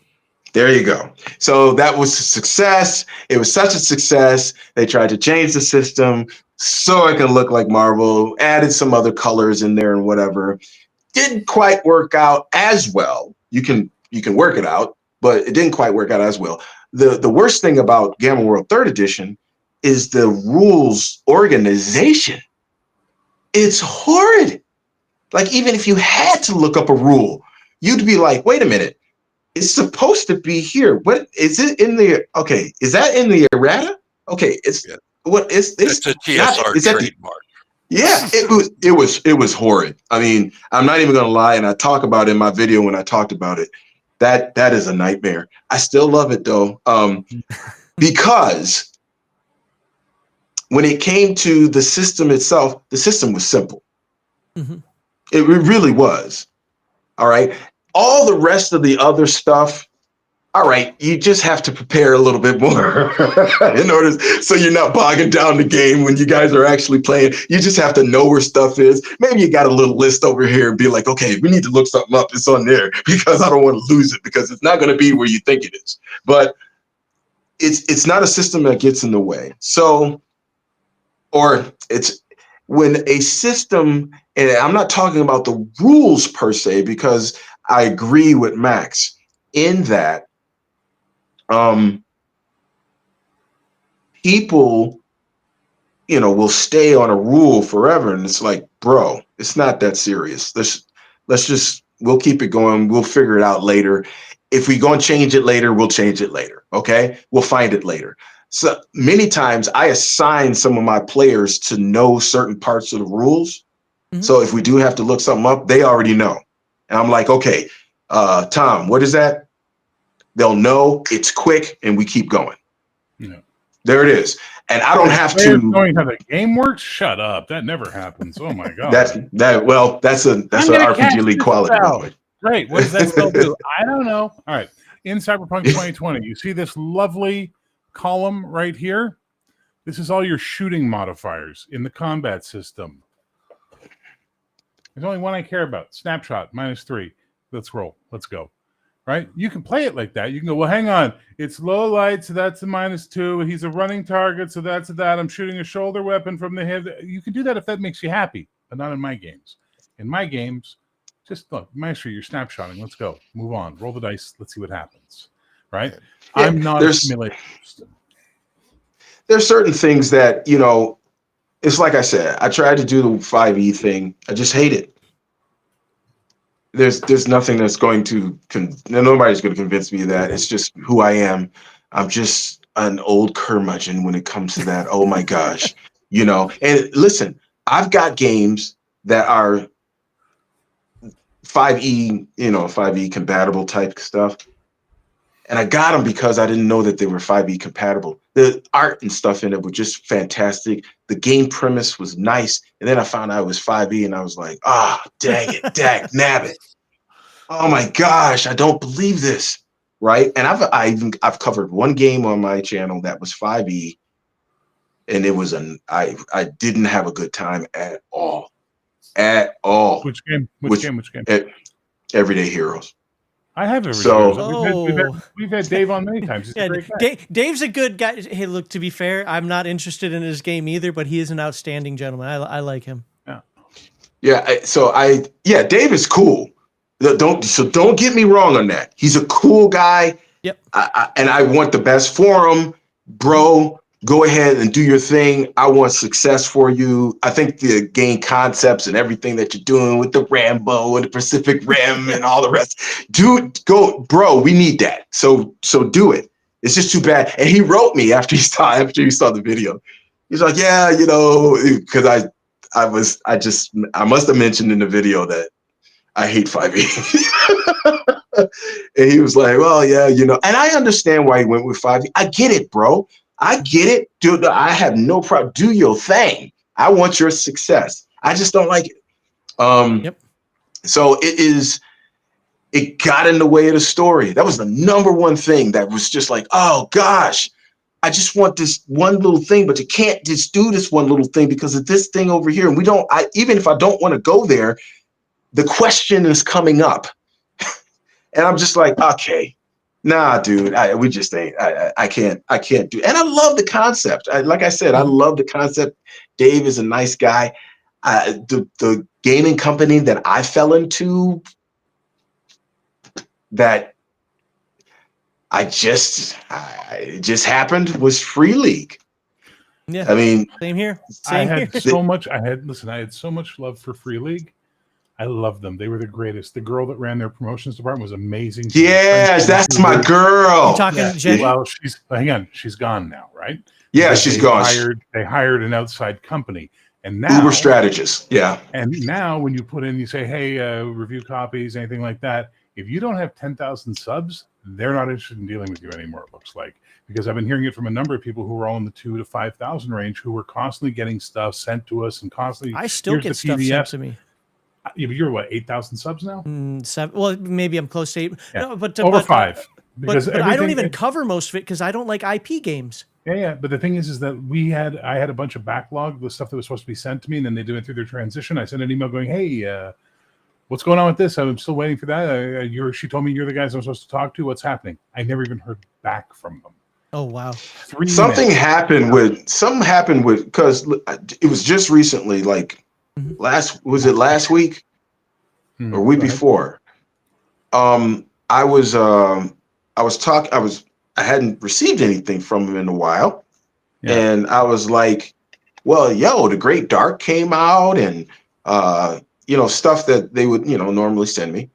And I was like, well, the Great Dark has already come out, and I'll be honest, I'm not really interested in Invincible, so that's just me. I'm just not interested. Yeah, I canceled my pledge. I lost interest. But they're coming out with a Vaesen update. Yep. Hey, come on, son. So I was like, I had to there you go. And you know what I like about them? It's not second edition. They just call it the Great Dark. I love that they said do it's that. compatible, and they've changed a lot in it. I just love the fact that they just don't call it second edition. It's just the name. Coriolis, the Great Dark. It's second edition, yes, but they just don't call it that. Yes. Mercy the Icons kind of ruined their galaxy for them, so they had to change. That's my opinion. But they changed the system now where it's got 6 attributes instead of 4. Oh, really? Okay. Story. You reached out to them, and so I reached out to them, and it was weird because I never had to. I asked them. I was like, "Yo, am I on your mailing list? Because I normally, get stuff, and I haven't gotten anything. So I was wondering if I was on your mailing list or whatever." And this is Uber strategist. Okay, so because old girl, when I was talking back and forth with her, and she's dope. She found another job and stuff, so she's doing some other stuff with another gaming company. But Uber strategist was pretty cool to me, right? So they were cool, but I just hadn't received anything. So I don't know if there's something. And when I wrote them, it was like I got shifted over to another person at Uber strategist who I wasn't dealing with first. So it seems like something internally over at Uber strategist is going on. Yeah. So I don't know, because I'm not dealing with. I used to deal with James. Jenny. Yeah. Oh, James. Okay. I used to deal with James, but then it switched me over to Jenny. Yeah. So now I deal with Jenny. Oh, this is the new person, Jenny. So who was the old person we used to deal with? I dealt with Jenny back when I lived in Germany. Jenny's been the one that always helped me. So maybe she's with Uber strategist now. I don't know. Well, yesterday I sent them an email. Within 2 hours, I got everything fixed, so they still helped me out pretty well. I'm trying to look up the name of the person I talked to. I thought his name was Chris. Is this at Uber strategist? I'm checking right now. I got like 3 people over at Uber strategist. Jesse Monforte, customer support, Free League Publishing. Yeah, see, they kept switching it on me. So I was like, okay, am I talking to him or am I talking to her, or was because they pass it on, and then I would write somebody, and then somebody else would respond to my what I wrote, and I'm like, okay, so are you the new person I'm supposed to contact? I mean, so it just seems like something internally over at Uber strategist is, I don't know if something's going on. Whenever a company moves stuff like from in-house to a third party, you're adding layers of complication to the whole process. It felt to me like because they were doing too much IP now, things changed for them possibly. Like they were given different mandates or different things because of the IP they're doing. I don't know. I'm going to reach out to them again and say, hey, just curious as to what's going on. It's been a year. I'd love to be reviewing your products again, but I don't seem to be hearing from you guys ever. Did I drop off the list? How do we get me back on the list? Blah blah blah blah blah. I'll do that. That's fine. Yeah, Yeah, just, I a lot don't. of. I don't. Go ahead. I don't do IP games. So like, was it The Walking Dead or the Blade Runner or whatever they've all got? I have zero interest in those games. It's just not my thing. Look, they might be great. I don't like playing in established settings. I like either having my own setting or something that's universal, like a Star Wars, like a Star Wars. We can still do whatever you want and just call it Star Wars. With that said, I love Coriolis. I love Forbidden Lands. I love the Mutant series. I don't do Vaesen only because of the fact that I don't get into investigative X-File-y type games. Like I'm not a Call of Cthulhu guy and so forth, but I still love the system. I love the artwork. So much of what they've done like that is amazing. Yeah, I'm not going to do Invincible either, but so I'm hoping to. I'm hoping that well, obviously those lines keep going so that we can. Yeah. For me, if they were to release, like they were like, hey, we want to send you a review copy of Invincible, absolutely, I'll review it. Happy to do so. I do too. But I'm not asking for it though. And I'm not going to play it either. You know, I there's a lot of games that I have that I'm just like, I'm probably never gonna play this game, and I probably just did the review for it or whatever or whatnot. But yeah, I've got. They named me by surprise. I happened to be on my I was on my Facebook page and I just happened to find out. And I'm not on Facebook all that much, but I'm like a #1 fan or something crazy that they gave me, like some kind of badge or whatever. And I was like, fan, bro, I have a YouTube channel. I don't know. This is kind of like obligatory. It's not really. Let me give you a little Facebook behind the scenes there. Don't get excited about that. I swear to God, there's some groups and some things you like one post and suddenly they want to give you a badge. It's like, I think it's an automated system that they just turn on and turn off and it just sends them out, which is annoying because the first time you're like, oh my God, this is so special. And then you realize, wait, I literally like that one cooking video and now I'm a #1 fan of this cooking channel. No, I'm not. No, I'm not on their page. Yeah. Like I'm not connected with them on Facebook at all. They told me this, and I was like, "Oh, that's cool." Okay, but I don't get the fan thing. I mean, I am a fan, but it's kind of weird because I'm making videos, so it's an exchange going on here. So it's not. I mean, it is. I'm a fan, but it's probably because of the stuff that I do over on X. When I just promote their stuff. I tell people about their stuff and it's coming out and whatever. Like they're the ones who are releasing Outgunned in the States, I believe, which is weird. It's kind of weird because Outgunned is an Italian. Okay, Two Little Mice is an Italian company, and then they're using Free League for distribution here. It's weird. I don't get it. That's one of my concerns about Free League. Also, more and more they're starting to do games that don't use their engine. It's just like with the whole Palladium thing. We don't cover Recon because it doesn't use the Palladium engine, and we just don't care. Sorry, Kevin, Sean, but we don't. When it comes to Free League, that was my big disappointment with the One Ring. Like, this isn't Year Zero engine. I should have known that. I just didn't pay attention to going in. It's like, I don't want to play games that aren't your engine. So I don't play Morkborg. I think that game is garbage, as a matter of fact. Okay, Cyborg, I'm not the only one. Oh, God. Because I think that game is Is that an actual game? I thought it was like a zine from like 1970. It's a game. They have Morkborg, they have Cyborg, they have Pirate Borg, and I can't stand any of them. I have them. I only covered Cyborg. It wasn't a good review. It just wasn't, and I just don't. And I get the whole idea of, because people will be like, well, then that just. I get the whole cyberpunk thing. I just didn't like the art. Is just absolutely and the whole thing is hopeless. It's just this weird. Yeah, like now, to be fair, while it is a Free League game, I don't think of it as a Free League game. Death in Space is one that actually I do kind of like. I just can't think of it as a Free League game, though. I like Into the Odd. Oh, fair, okay. I like Into the Odd, surprisingly.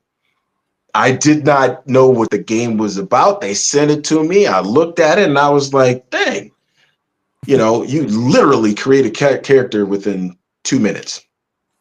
Gentlemen, the time has come to wrap up What? this merry conversation. It's after 10 in the East. We normally end at 10, but we started a bit late, so I let it keep going. And ultimately, this has been a fantastic conversation tonight. I absolutely love this. I would put this right up there with the time we had Tim Kask on. I mean, this was just a good conversation. So we're going to wrap it up with the shill stream. If you have anything to shill, and we'll let Servant of Shiloh go last. Max, anything you need to shill or anything you want to shill? Well, first thing I want to show is Servant of Shiloh. If you can spend 1 minute after the stream here, I have a question for you. So if you can hang on. This Sunday, Legion of Myth will be covering. I will be covering a Rifter. You'd think I'd know what it is right now, but I don't. Heathen Dog also hasn't given me what he's going to be doing, but I know it's Combat for AD&D 2nd Edition. So that's what we're doing on Sunday, and I'm also co-hosting for the next couple of weeks with Brian, Gaming with ADHD, as we cover MechWarrior 1st Edition. Because why not cover 1st Edition? So that's been, with the first episodes out there, it's been a fun time. So please check us out at Legion of Myth. And GMI is coming back in January, isn't it? Yes, January. I'll start promoting it right after we do. Well, it's not going to be a 24-hour stream this year. I'm too old. But we do the Veterans Day stream. I'll start promoting that. Actually, that's actually what I want to talk with Servant of Shiloh about too. No worries. Doc, anything you need to shill, promote, talk about? There is my game, Blood and Iron. Max, if you would be so kind, because I don't have mine in reach. what am I now? I'm the servant. Shut up, Lana, and look pretty. Nice. I don't want. Nice. Show some light. Plus, you can also see Doc playing in many of my games, including the upcoming Valorous game, so that's going to be fun as well. All right, Servant of Shiloh, what would you like to shill? Well, the only thing I would like to show is just the YouTube channel. Go over to my YouTube channel, check out the things that I do. I am very different from most YouTube channels, and just activated our memberships. Just activated it, even though YouTube bothered me to death for literally years to activate memberships. And I just got done activating it. Got some exciting stuff happening behind the scenes, some good gameplay videos, some good solo stuff, just a lot of stuff that I'm very excited about. So go over RPG Elite on YouTube, check it out, see if you like something. I got a whole lot of playlists and a whole lot of videos. Nice. As for me, Valorous version 3 is coming out this weekend, hopefully, if we get everything back from the proofing. So look for that if you picked up the PDF on drive-thru. And if you haven't picked up the PDF, links in the show notes. Also, the Patreon is still active. It's going to be a little bit of a slowdown until after Claricon. And then after Claricon, we're going to come back at it in a new sort of angle and what have you. Got the 3 heroic live streams every other Monday, every other Wednesday, every other Friday. We're going to be adding another one that's coming up. It's going to be, I think we said Saturdays or Sundays. I don't know. That's coming up soon, so you get to see that. And we have a Valorous Monday night game that's going to be starting after Claricon as well. So if you want to know how Valorous is played, you get to see it. Otherwise, you catch me when you catch me. Sometimes I turn on the camera. Sometimes I don't.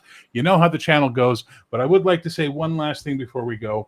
I had thought I was pretty much done with the Four Colour Café because of multiple reasons. And this show reinvigorated me. So thank you, Max. Thank you, Doc. And very much thank you, Servant of Shiloh, for being such a great guest and facilitating such a great conversation, because it was really good. Everybody in the chat who was here tonight on my channel and Max's channel, thank you so much for participating. Thank you for the super chats. Peace, love, geek, and roll for